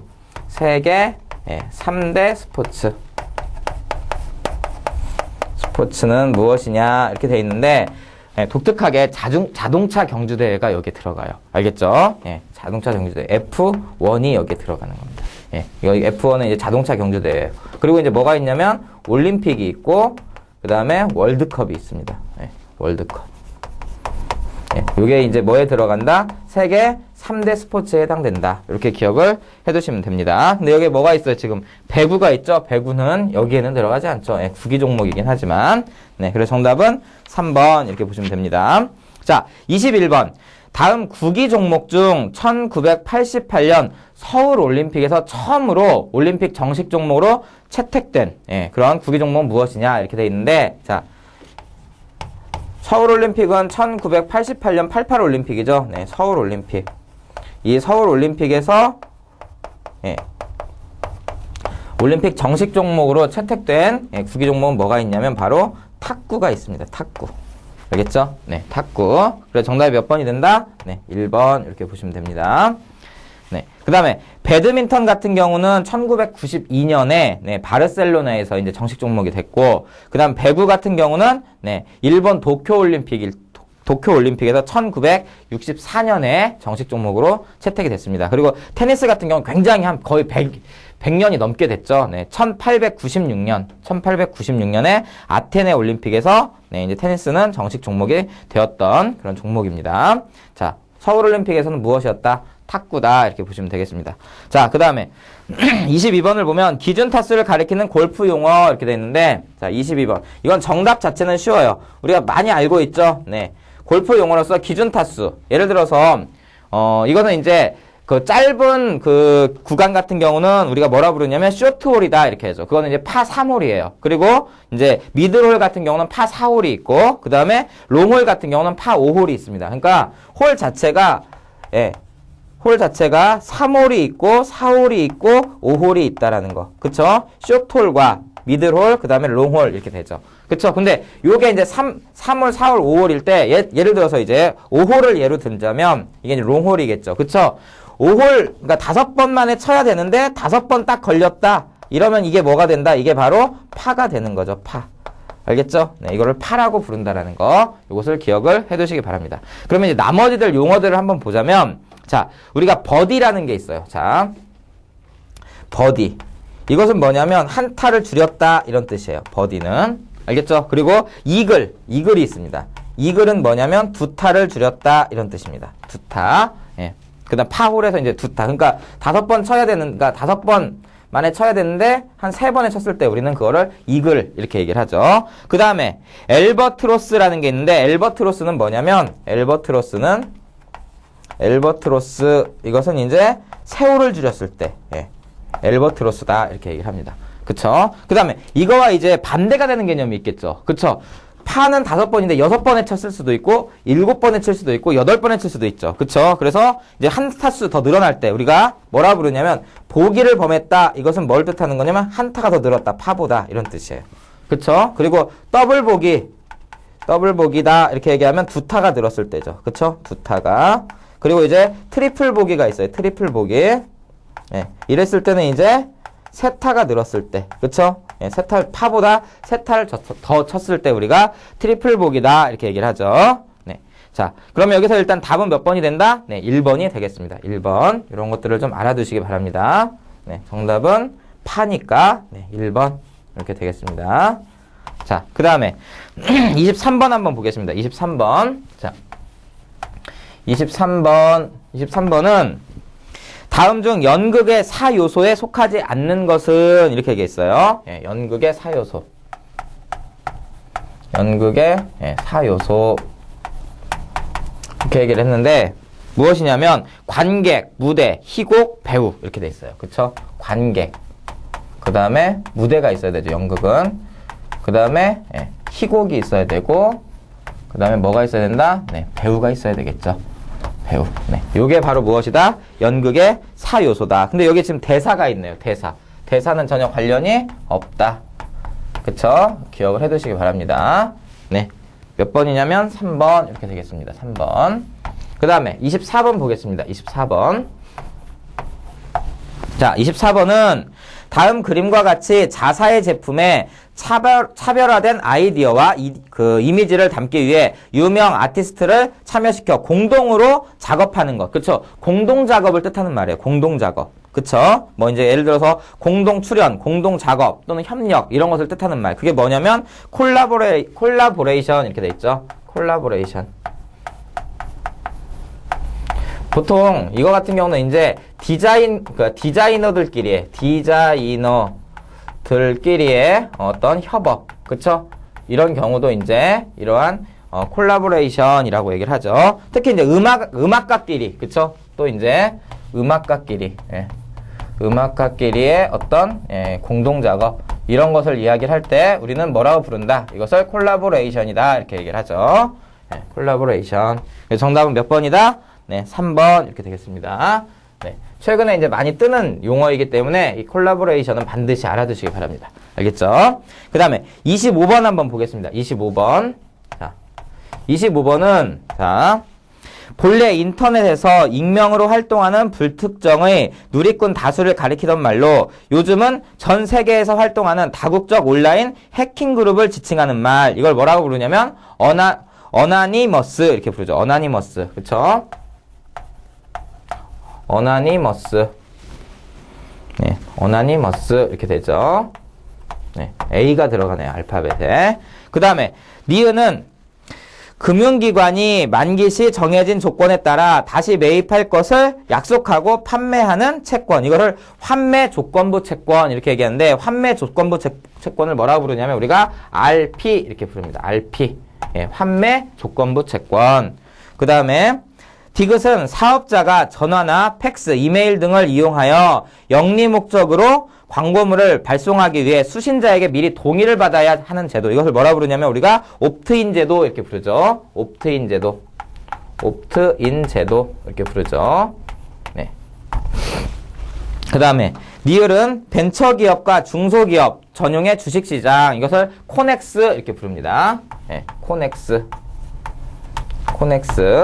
그 다음에 미음은 소득보다 지출이 많아 적자 상태이면서도 평균보다 교육비를 과다하게 지출하여 경제적으로 곤란을 겪는 가구를 이루는 신조어. 에듀푸어죠. 에듀푸어. 이렇게 되는데 그러면 여기서 이제 앞자를 따면 A, 그 다음에 R, 그 다음에 O, K, E 이렇게 되죠. 그럼 이걸 합성을 해보면 뭐가 나오냐면 K, O, R, E, A. 그쵸? 코리아가 나오네요. 네. 한국 이렇게 되겠죠. 네.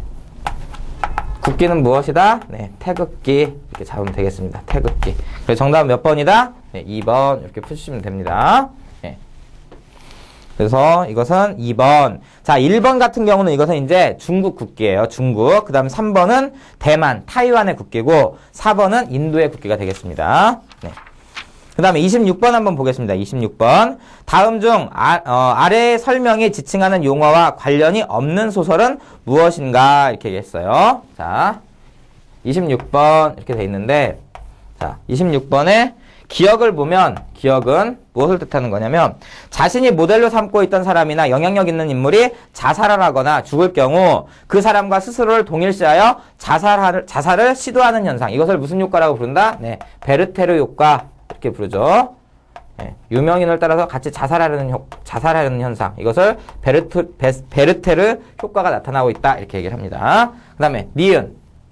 니은은 어떤 현상이나 사물이 크게 보이거나 작게 보이며 망원경을 거꾸로 해서 보는 것 같이 왜곡되어 보이거나 멀리 있는 것 같이 보이는 등의 시각적인 환영을 경험하게 되는 증상. 이것을 우리가 뭐라 부른다? 이상한 나라 앨리스. 그래서 앨리스 증후군 이렇게 불러요. 이런 것들을 앨리스 증후군이다. 이렇게 얘기를 합니다. 그 다음에 디귿을 보겠습니다. 디귿은 막대한 수익을 올리는 금융회사나 기업 등에 추가로 부과하여 저소득층을 지원하는 데 쓰이는 세금. 이것을 이제 로빈훗의 이름을 따서 로빈후드세 이렇게 부르죠. 로빈후드세. 자, 그럼 여기서 이제 나오는 그 사람들을 보면 베르테르, 그쵸? 그 다음에 앨리스, 그 다음에 로빈훗. 이런 사람들이 나오네요. 그쵸? 그럼 1번에는 앨리스, 2번에는 로빈후드, 4번에는 베르테르의 슬픔이 있죠. 그러니까 1, 2, 4번은 다 있고 3번에 프랑켄슈타인은 없습니다. 그쵸? 그래서 정답은 몇 번이 된다? 이거는 3번 이렇게 되겠네요. 26번에. 자, 27번. 다음 중 윷놀이의 말이 가리키는 동물로 잘못 짝지어진 것은 이렇게 돼 있어요. 네, 윷놀이에 대한 이야기네요. 윷놀이.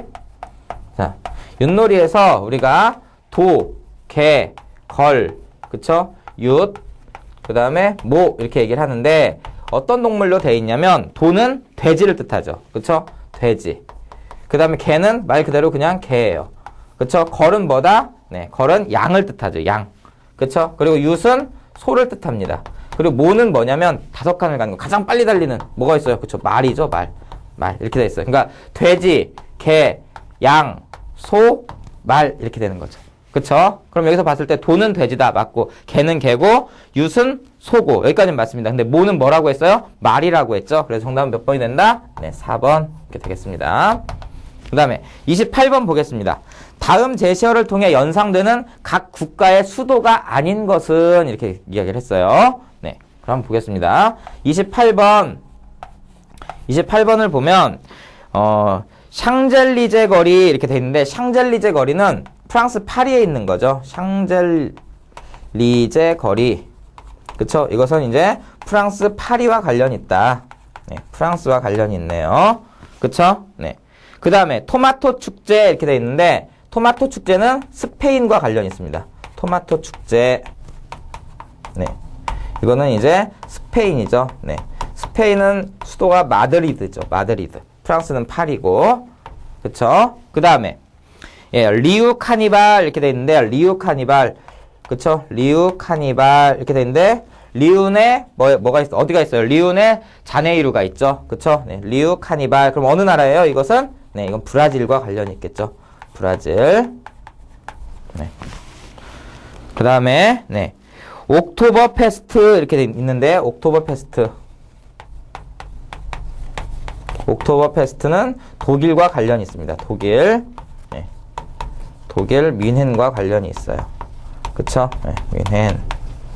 자, 그러면 여기 보면 프랑스, 그 다음에 네, 스페인, 그 다음에 브라질, 그 다음에 독일 이런 나라들이 지금 나왔어요. 그러면 마드리드는 스페인의 수도이니까 괜찮고 그 다음에 베를린은 독일의 수도니까 네, 괜찮습니다. 그 다음에 브라질리아는 브라질의 수도가 되죠. 네. 그 다음에 런던은 여기 프랑스는 파리지 런던이 아니죠. 네, 프랑스는 파리예요. 런던은 영국이 되는 거죠. 그래서 답이 몇 번이 된다? 답이 4번이 되겠습니다. 그쵸? 4번. 네. 이거는 4번. 네. 이렇게 되겠습니다. 28번에. 자. 그 다음에 29번은, 네, 칠판 좀 지우고 바로 시작하도록 하겠습니다. 자, 29번 들어가도록 하겠습니다. 자, 29번. 29번은 칙릿에 대한 이야기예요. 칙릿. 자, 칙릿은 무엇을 뜻하는 거냐면, 칙은 CHICK 해가지고 칙 이렇게 쓰는데 요거는 20, 30대의 젊은 미혼 여성을 나타내는 속어예요. 그쵸? 그 다음에 이게 이제 칙과 관련 있고 릿은 뭐냐면 리터러처. 그쵸? 리터러처. 문학을 뜻하는 리터러처에서 LIT 이걸 딴 게 바로 릿이죠. 그쵸? 이것은 그럼 무엇을 뜻하는 거냐? 칙릿이라는 것은 20, 30대의 젊은 미혼 여성의 어떤 일과 사랑을 다룬 무엇이다. 결국은 어떤 작품들이란 뜻이 되겠죠. 그쵸? 여기서 보면은 쇼퍼홀릭이라든지 악마는 프라다를 입는다 또는 브릿짓 존슨의 일기 이런 것들은 전부 다 이러한 20, 30대의 미혼 여성의 일과 사랑을 다룬 어떤 작품들이에요. 그렇지만 뷰티풀 마인드는 그것이 아니죠. 자, 뷰티풀 마인드는 영화로도 이제 제작이 되었었죠. 뷰티풀 마인드. 자, 이 뷰티풀 마인드는 누구를 다룬 거냐면 프리스턴 대학교의 이제 교수인 그 존 내쉬라는 존 내쉬 교수에 대한 이야기예요. 이 사람의 어떤 일대기를 다룬 영화죠. 그쵸? 이 존 내쉬라는 사람은 어떤 사람이냐면 어떤 분이냐면 정신분열증 환자였었어요. 그러니까 현실과 가상을 막 이렇게 구분하지 못하는 그런 사람이었었죠. 그쵸? 그런데 계속된 자기의 그런 어떤 정신분열증과의 싸움에서 결국은 그 싸움에서 이겨내고 최고의 어떤 그 경제학에서의 최고의 이론을 만들어내는 그런 교수라고 할 수가 있습니다. 그 이론이 무엇이냐면 존 내쉬 균형이론이에요. 존 내쉬의 내쉬 균형이론. 네. 이 내쉬의 균형이론을 가지고 결국은 노벨상까지도 수상을 하게 되죠. 네. 노벨상을 수상을 하죠. 이런 식으로 이 뷰티풀 마인드는 칙릿에 해당하는 것이 아니라 이러한 어떤 한 사람의 일대기를 그린 작품이다라고 얘기를 할 수가 있습니다. 그래서 정답은 몇 번이 된다 여기서? 3번이 정답이 되겠네요. 그쵸? 칙릿이 아니죠. 뷰티풀 마인드는. 그 다음에 30번 한번 보겠습니다. 30번. 자, 30번은 음악에 있어 작품 번호는 특정한 작곡가의 음악 작품을 찾는데 중요한 역할을 한다. 대부분 작품을 뜻하는 오프스의 약자인, 자, 보통 이제 음악 작품에는 오프스의 약자인 OP를 쓰게 돼 있어요. 보통 이렇게 OP를 써요. 그쵸? 이제 그런 이야기고. 근데 바흐 같은 경우는 바흐의 작품 목록의 약자인 BWV 이렇게 쓴다 이거죠. 그쵸? 바흐 같은 경우는 BWV 이렇게 쓴다 이거죠. 마치 이런 것처럼 모차르트의 작품 번호와 플러스 말로 알맞은 것은 무엇이냐 이렇게 돼 있는데 모차르트는 모차르트의 작품을 정리한 사람이 있어요. 이 모차르트의 작품을 정리한 사람이 있는데 그 사람의 이름이 쾌헬이에요. 쾌헬. 그쵸? 쾌헬. 그래서 이 사람이 자기가 이제 모차르트 작품을 정리를 하면서 자기 이름의 앞자인 K를 쓰기 시작을 했습니다. 그래가지고 모차르트 작품은 K라는 앞자를 쓰고 있습니다. 그리고 그 이후에 이제 모차르트 작품이 만약에 이제 발견이 된다 하더라도 그 뒤에 이제 그러니까 앞에 K를 붙여가지고 작품 번호를 쓰는 형태로 지금 모차르트 작품은 정리가 되어 있다라고 이야기를 할 수가 있어요. 그래서 정답은 뭐가 된다? 3번에 K, 쾌헬 이렇게 돼 있죠? 네, 그래서 정답은 3번이 되겠습니다. 나머지들도 좀 기억을 해두시기 바랍니다. HOB 이렇게 쓰고 있는 것은 누구냐면 HOB 이것은 하이든 작품을 정리할 때 쓰는 작품 번호예요. 그 다음에 RV는 비발디의 작품을 정리할 때 쓰는 작품 번호고, 그 다음 D는 슈베르트의 작품을 정리할 때 쓰는 번호입니다. 네, 이렇게 알아두시기 바랍니다. 자, 그 다음에 31번 한번 보겠습니다. 31번. 쇼팽이라든지 차이코프스키는 다음 중 어디에 속하는 음악가인가? 이렇게 얘기했어요. 자, 31번. 자, 쇼팽은 어디에 해당이 되냐면 정기 낭만파예요. 그쵸? 정기 낭만파고, 그 다음에 차이코프스키는 후기 낭만파에 해당이 됩니다. 후기 낭만파. 그래서 이 문제의 답 자체는 그냥 낭만파 이렇게 찾으면 되겠죠. 그래서 정답은 2번이 되는데, 나머지들도 한번 정리를 해보도록 하겠습니다. 일단은, 자, 바로크에는 비발디라든지 바흐, 핸델, 코렐리 이런 사람이 들어가죠. 거기 이제 정리가 잘 돼 있으니까 이 부분을 좀 기억을 해두시기 바랍니다. 고전파에는 하이든, 그 다음에 베토벤, 모차르트, 그 다음에 글룩 이런 이제 음악가들이 고전파에 해당이 됩니다. 그 다음에 전기 낭만파에는 슈베르트, 멘델스존, 쇼팽, 슈만 이렇게 돼 있고 후기 낭만파에는 베를리오즈, 그 다음에 리스크, 그 다음에 차이코프스키하고 바그너 이런 사람들이 후기 낭만파에 들어가죠. 그 다음에 국민학파에는 스메타나라든지 또는 글린카 이런 사람들이 국민파고 그 다음에 인상파에는 라벨과 드뷔시 이런 사람이 인상파 작가에 들어간다라는 거 이것은 좀 암기를 해두시기 바랍니다. 네, 일단 정답은 2번 32번은 세계 4대 뮤지컬 그쵸? 4대 뮤지컬은 무엇이냐 이렇게 물어봤네요. 자, 이것도 좀 암기 사항인데 자, 첫 번째는 뭐냐면 미스 사이공이고 미스 사이공 그 다음에 두 번째는 레미제라블 그쵸? 레미제라블 그쵸? 그 다음에 세 번째는 뭐가 있냐면 오페라의 유령 그 다음에 네 번째는 캐츠가 있죠. 캐츠. 자, 이렇게 해서 여러분들이 보통 레미제라블이라든지 또는 오페라의 유령, 그 다음에 캐츠는 많이 들어봐서 알고 있을 겁니다. 물론 이제 보신 분들도 있을 거고 그렇지만 이제 미스 사이공을 잘 모르죠. 네, 이 미스 사이공이 4대 뮤지컬에 들어간다라는 거 이것을 반드시 기억을 해두시기 바랍니다. 그래서 정답은 몇 번이다? 네, 이것은 1번 이렇게 되겠습니다. 자, 그 다음에 33번 한번 보겠습니다. 33번. 자, 33번은 무엇이냐면 베토벤이 작곡한 교향곡이 아닌 것은 이렇게 얘기했어요. 그쵸? 베토벤의 교향곡. 이 베토벤의 교향곡에 대한 이야기인데 한번 보면 자, 첫 번째 3번은 베토벤 교향곡 3번은 영웅이에요. 영웅. 그쵸? 그 다음에 5번은 뭐죠? 5번은 운명. 그쵸? 5번은 운명. 그 다음에 6번은 전원. 그쵸? 전원. 그 다음에 하나가 이제 9번이죠. 9번은 합창. 이렇게 돼 있습니다. 9번은 합창. 자, 요게 이제 그 베토벤의 어떤 교향곡 4개죠. 아주 유명한. 그쵸? 네. 그래서 여기서 봤을 때 교향곡이 아닌 것, 운명 있고, 영웅 있고, 전원 있는데, 비상이 있는데, 요 비상은, 그 베토벤의 피아노 소나타 8번에 해당이 돼요. 그래서, 베토벤의 피아노 소나타도 또 이제 정리를 한번 해봐야 되겠네요. 그쵸? 베토벤의, 피아노 소나타. 자, 피아노 소나타를 한번 보면, 자, 8번은 뭐가 있다? 8번에는, 여기 보면은, 비창이 있죠? 네, 8번에 비창.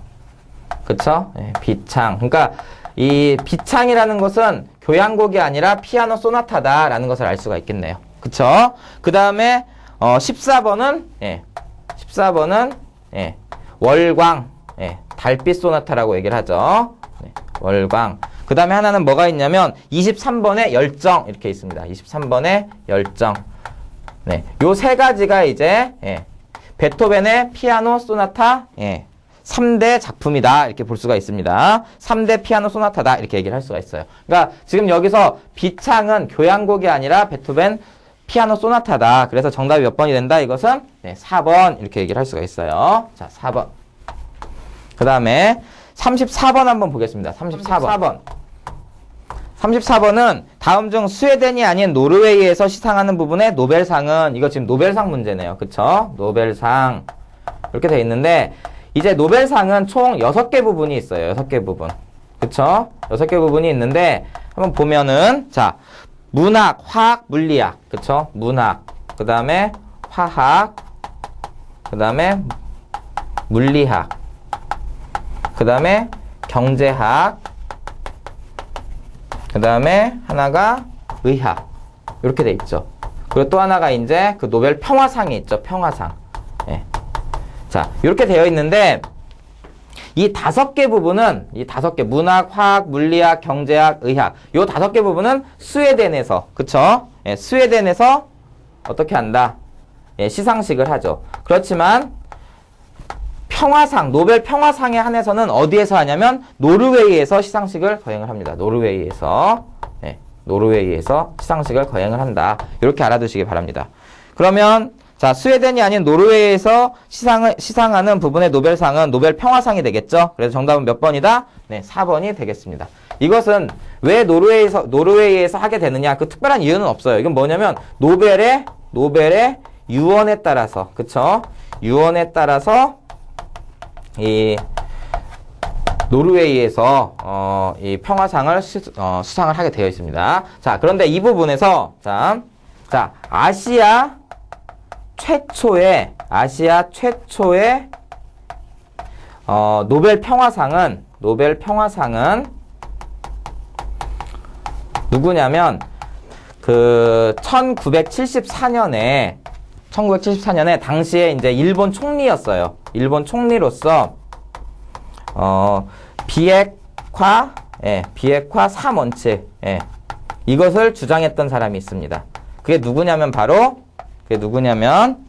사토 에이사쿠예요. 사토 에이사쿠라는 사람이 일본 총리가 바로 1974년에 아시아인 최초로 노벨 평화상을 수상을 하게 됩니다. 알겠죠? 비핵화 3원칙을 주장을 해가지고. 그러면 우리나라 최초는 누구냐? 우리나라는 한 명밖에 없으니까, 그쵸? 우리나라 최초는 누구다? 바로 2000년에 수상한 6.15 공동선언의 공으로서 수상했던 바로 김대중 대통령이었었죠. 김대중 대통령이다. 이렇게 알아두시면 되겠습니다. 네. 이렇게 두 가지는 좀 구분을 해두시기 바랍니다. 일단은 노벨 평화상은 스웨덴이 아니라 어디에서? 노르웨이에서 시상식을 한다라는 거 반드시 기억을 해두시기 바랍니다. 자, 그 다음에 35번 한번 보겠습니다. 다음 중 남자 골프 4대 메이저 대회가 아닌 것은 이렇게 돼 있어요. 자, 35번. 자, 남자 골프 4대 메이저 대회 이렇게 돼 있는데 이게 뭐가 있냐면 PGA, 그쵸? PGA가 있고 그 다음에 브리티시 오픈이 있죠. 브리티시 오픈. 그 다음에 하나는 뭐가 있냐면 US 오픈. 그 다음에 하나는 뭐냐면 호주 오픈이 아니라 마스터스 오픈이 있습니다. 네. 이렇게 해서 이게 4대 메이저 대회죠. 4대 메이저 대회이다. 이렇게 알아두시면 됩니다. 그럼 여기 호주 오픈은 여기에 해당되지 않기 때문에 답은 뭐가 된다? 4번이 되겠습니다. 마스터스 오픈. 자, 그 다음에 36번 한번 보겠습니다. 36번. 자, 36번.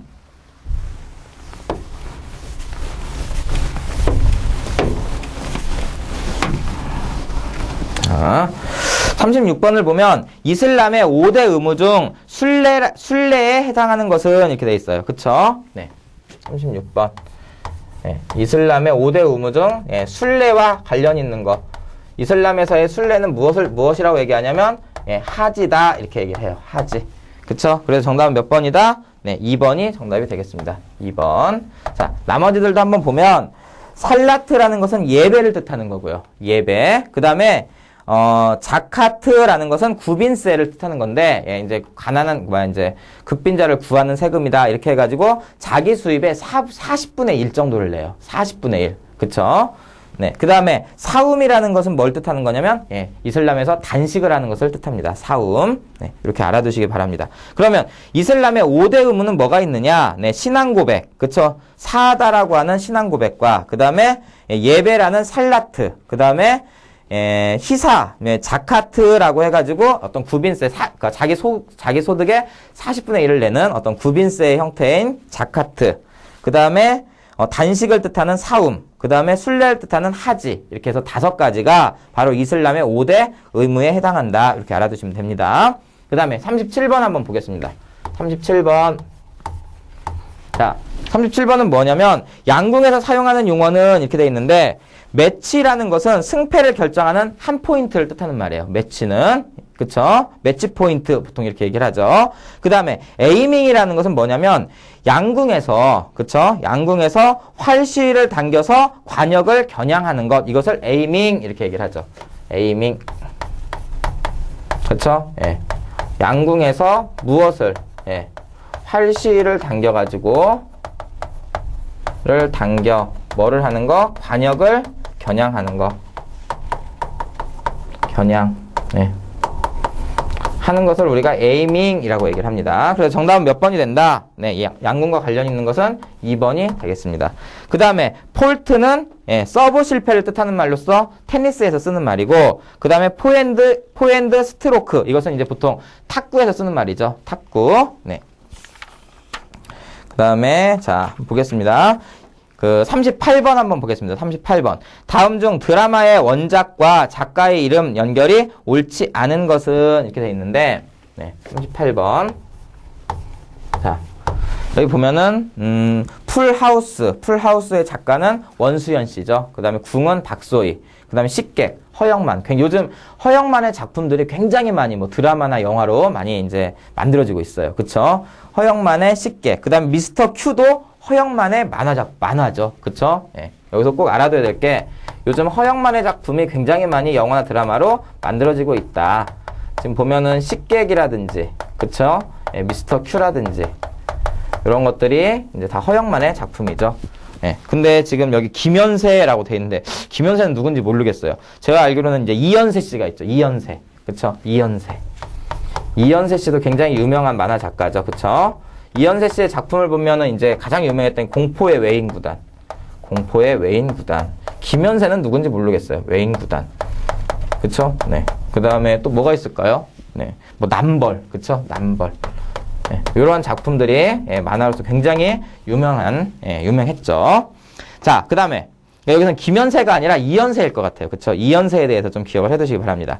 자, 39번. 다음 중 상업 영화에 대항하여 독립 영화를 다루는 권위 있는 영화제는 이렇게 돼 있어요. 그쵸?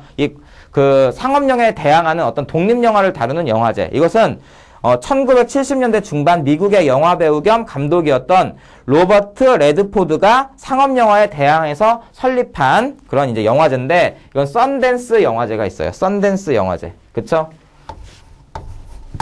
자, 네. 1970년대 중반에 누가? 로버트 레드포드. 이 사람이 이제 상업 영화에 반발을 해가지고 만든 게 바로 뭐다? 썬댄스 영화제다. 이렇게 기억을 해두시기 바랍니다. 독립 영화제죠. 이거는 독립 영화제. 그래서 정답은 몇 번이다? 4번이 정답이 되겠습니다. 4번. 나머지들 보면은 칸 영화제는 세계 3대 영화제의 하나죠. 그쵸? 네. 뭐 그 베를린 영화제라든지 베니스 영화제, 그다음 칸 영화제, 이게 세계 3대 영화제죠. 그다음에 아시아 태평양 영화제는 1954년부터 개최된 아시아 태평양 지역의 영화제로, 아시아 태평양 18개 국가가 공동으로 참여하는 영화제가 아시아 태평양 영화제죠. 그다음에 부산 영화제, 요즘 이제 지방 자치 시대에 걸맞는 문화 예술의 발전을 위해 기획된 영화제로 1996년 시작으로 매년 부산에서 열리고 있는 부산 국제 영화제다. 이렇게 보시면 되겠습니다. 그다음에 40번 한번 보겠습니다. 40번. 자, 40번은 뭐냐? 자, 40번은 자, 이중주, 그러니까 오중주를 영어로 표현하면 뭐냐 이렇게 되는데, 이것은 퀸텟이에요. 그쵸? 오중주를 영어로 표시하면 뭐냐 이렇게 얘기했을 때 퀸텟 이렇게 얘기를 하죠. 퀸텟.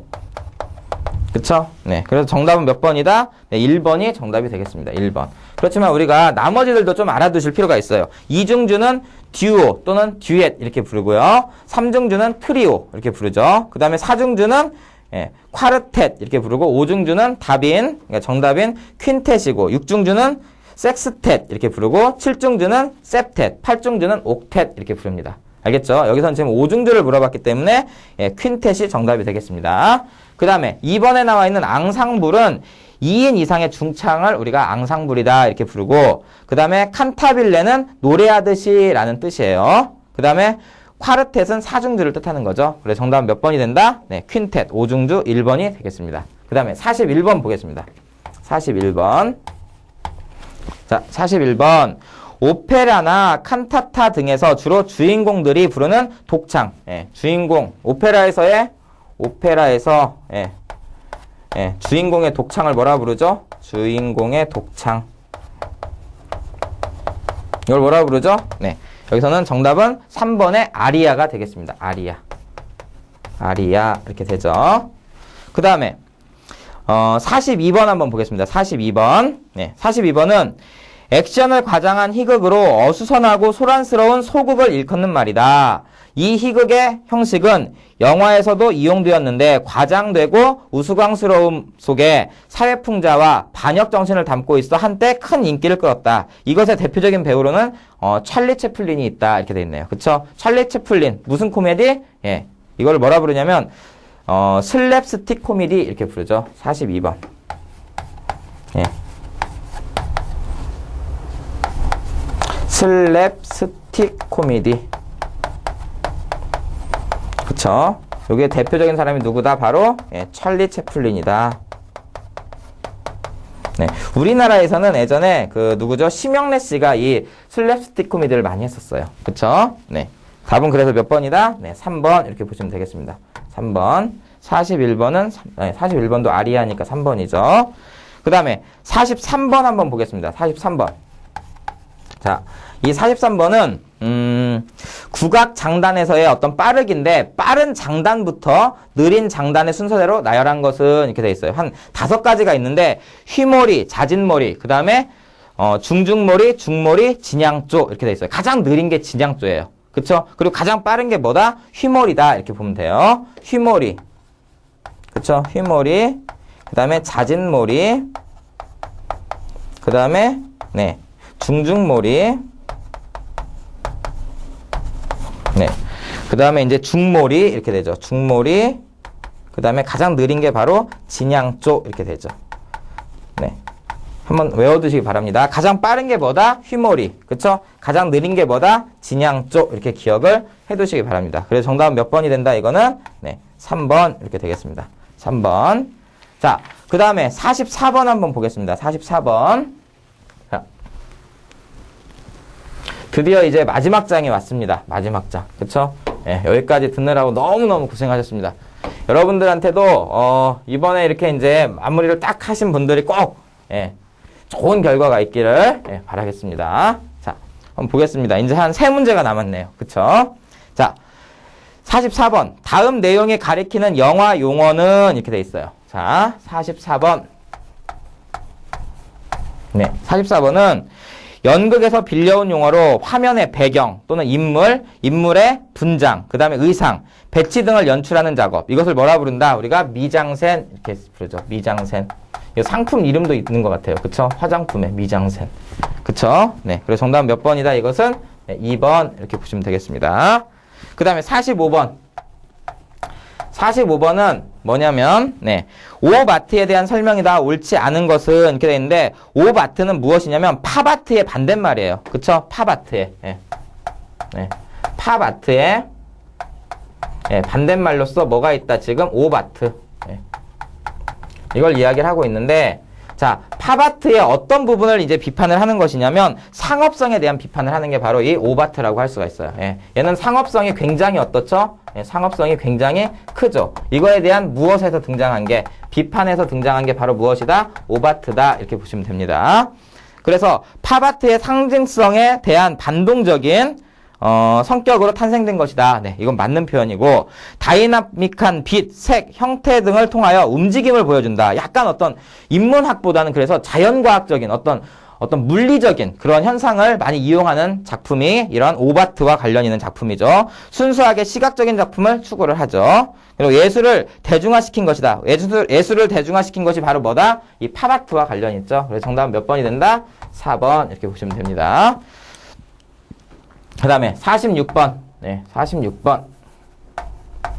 자, 46번 한번 보겠습니다. 실제 있었던 사실이 아니지만 이렇게 돼 있죠. 그러니까 가짜를 뜻하는 페이크. 그쵸? 이 페이크와 뭐가 결합이 된 것이냐면 마치 실화처럼 촬영되어 관객에게 사실이라고 느끼게 함으로써 극적 긴장감을 높여주는 영화. 그쵸? 그래서 이런 페이크, 가짜를 뜻하는 페이크하고 실제 있었던 사건을 그대로 보여주는 다큐멘터리가 있죠. 다큐멘터리. 그쵸? 예. 다큐멘터리. 예. 요 두 가지가 어떻게 된 거죠? 예. 예. 이거는 실제 사건을 어떻게 하는 거죠? 있는 그대로. 그대로 보여주는 거. 이것을 우리가 뭐라 부른다? 네, 다큐멘터리 이렇게 부르는데 이 두 가지가 합쳐진 거죠. 그러니까 이걸 뭐라 부를 수 있어요? 예, 여기서 보면 이제 페이크 다큐 이렇게 돼 있죠. 그쵸? 네, 페이크 다큐. 페이크 다큐. 네, 요게 이제 답이 되겠네요. 그쵸? 그래서 정답은 몇 번이다? 네, 3번 이렇게 보실 수가 있겠습니다. 3번. 네. 자, 이렇게 해가지고 46번까지, 네, 전체 문제를 한번 다 풀어봤습니다. 네, 이렇게 여러분들이 이렇게 한 권의 책을 끝까지, 보신 분들은 반드시 좋은 결과가, 있을 거라고 확신을 합니다. 네, 꼭 힘내셔서 다시 한번 복습을 하시고, 좋은 결과가 있길 기대를 하겠습니다. 네, 감사합니다.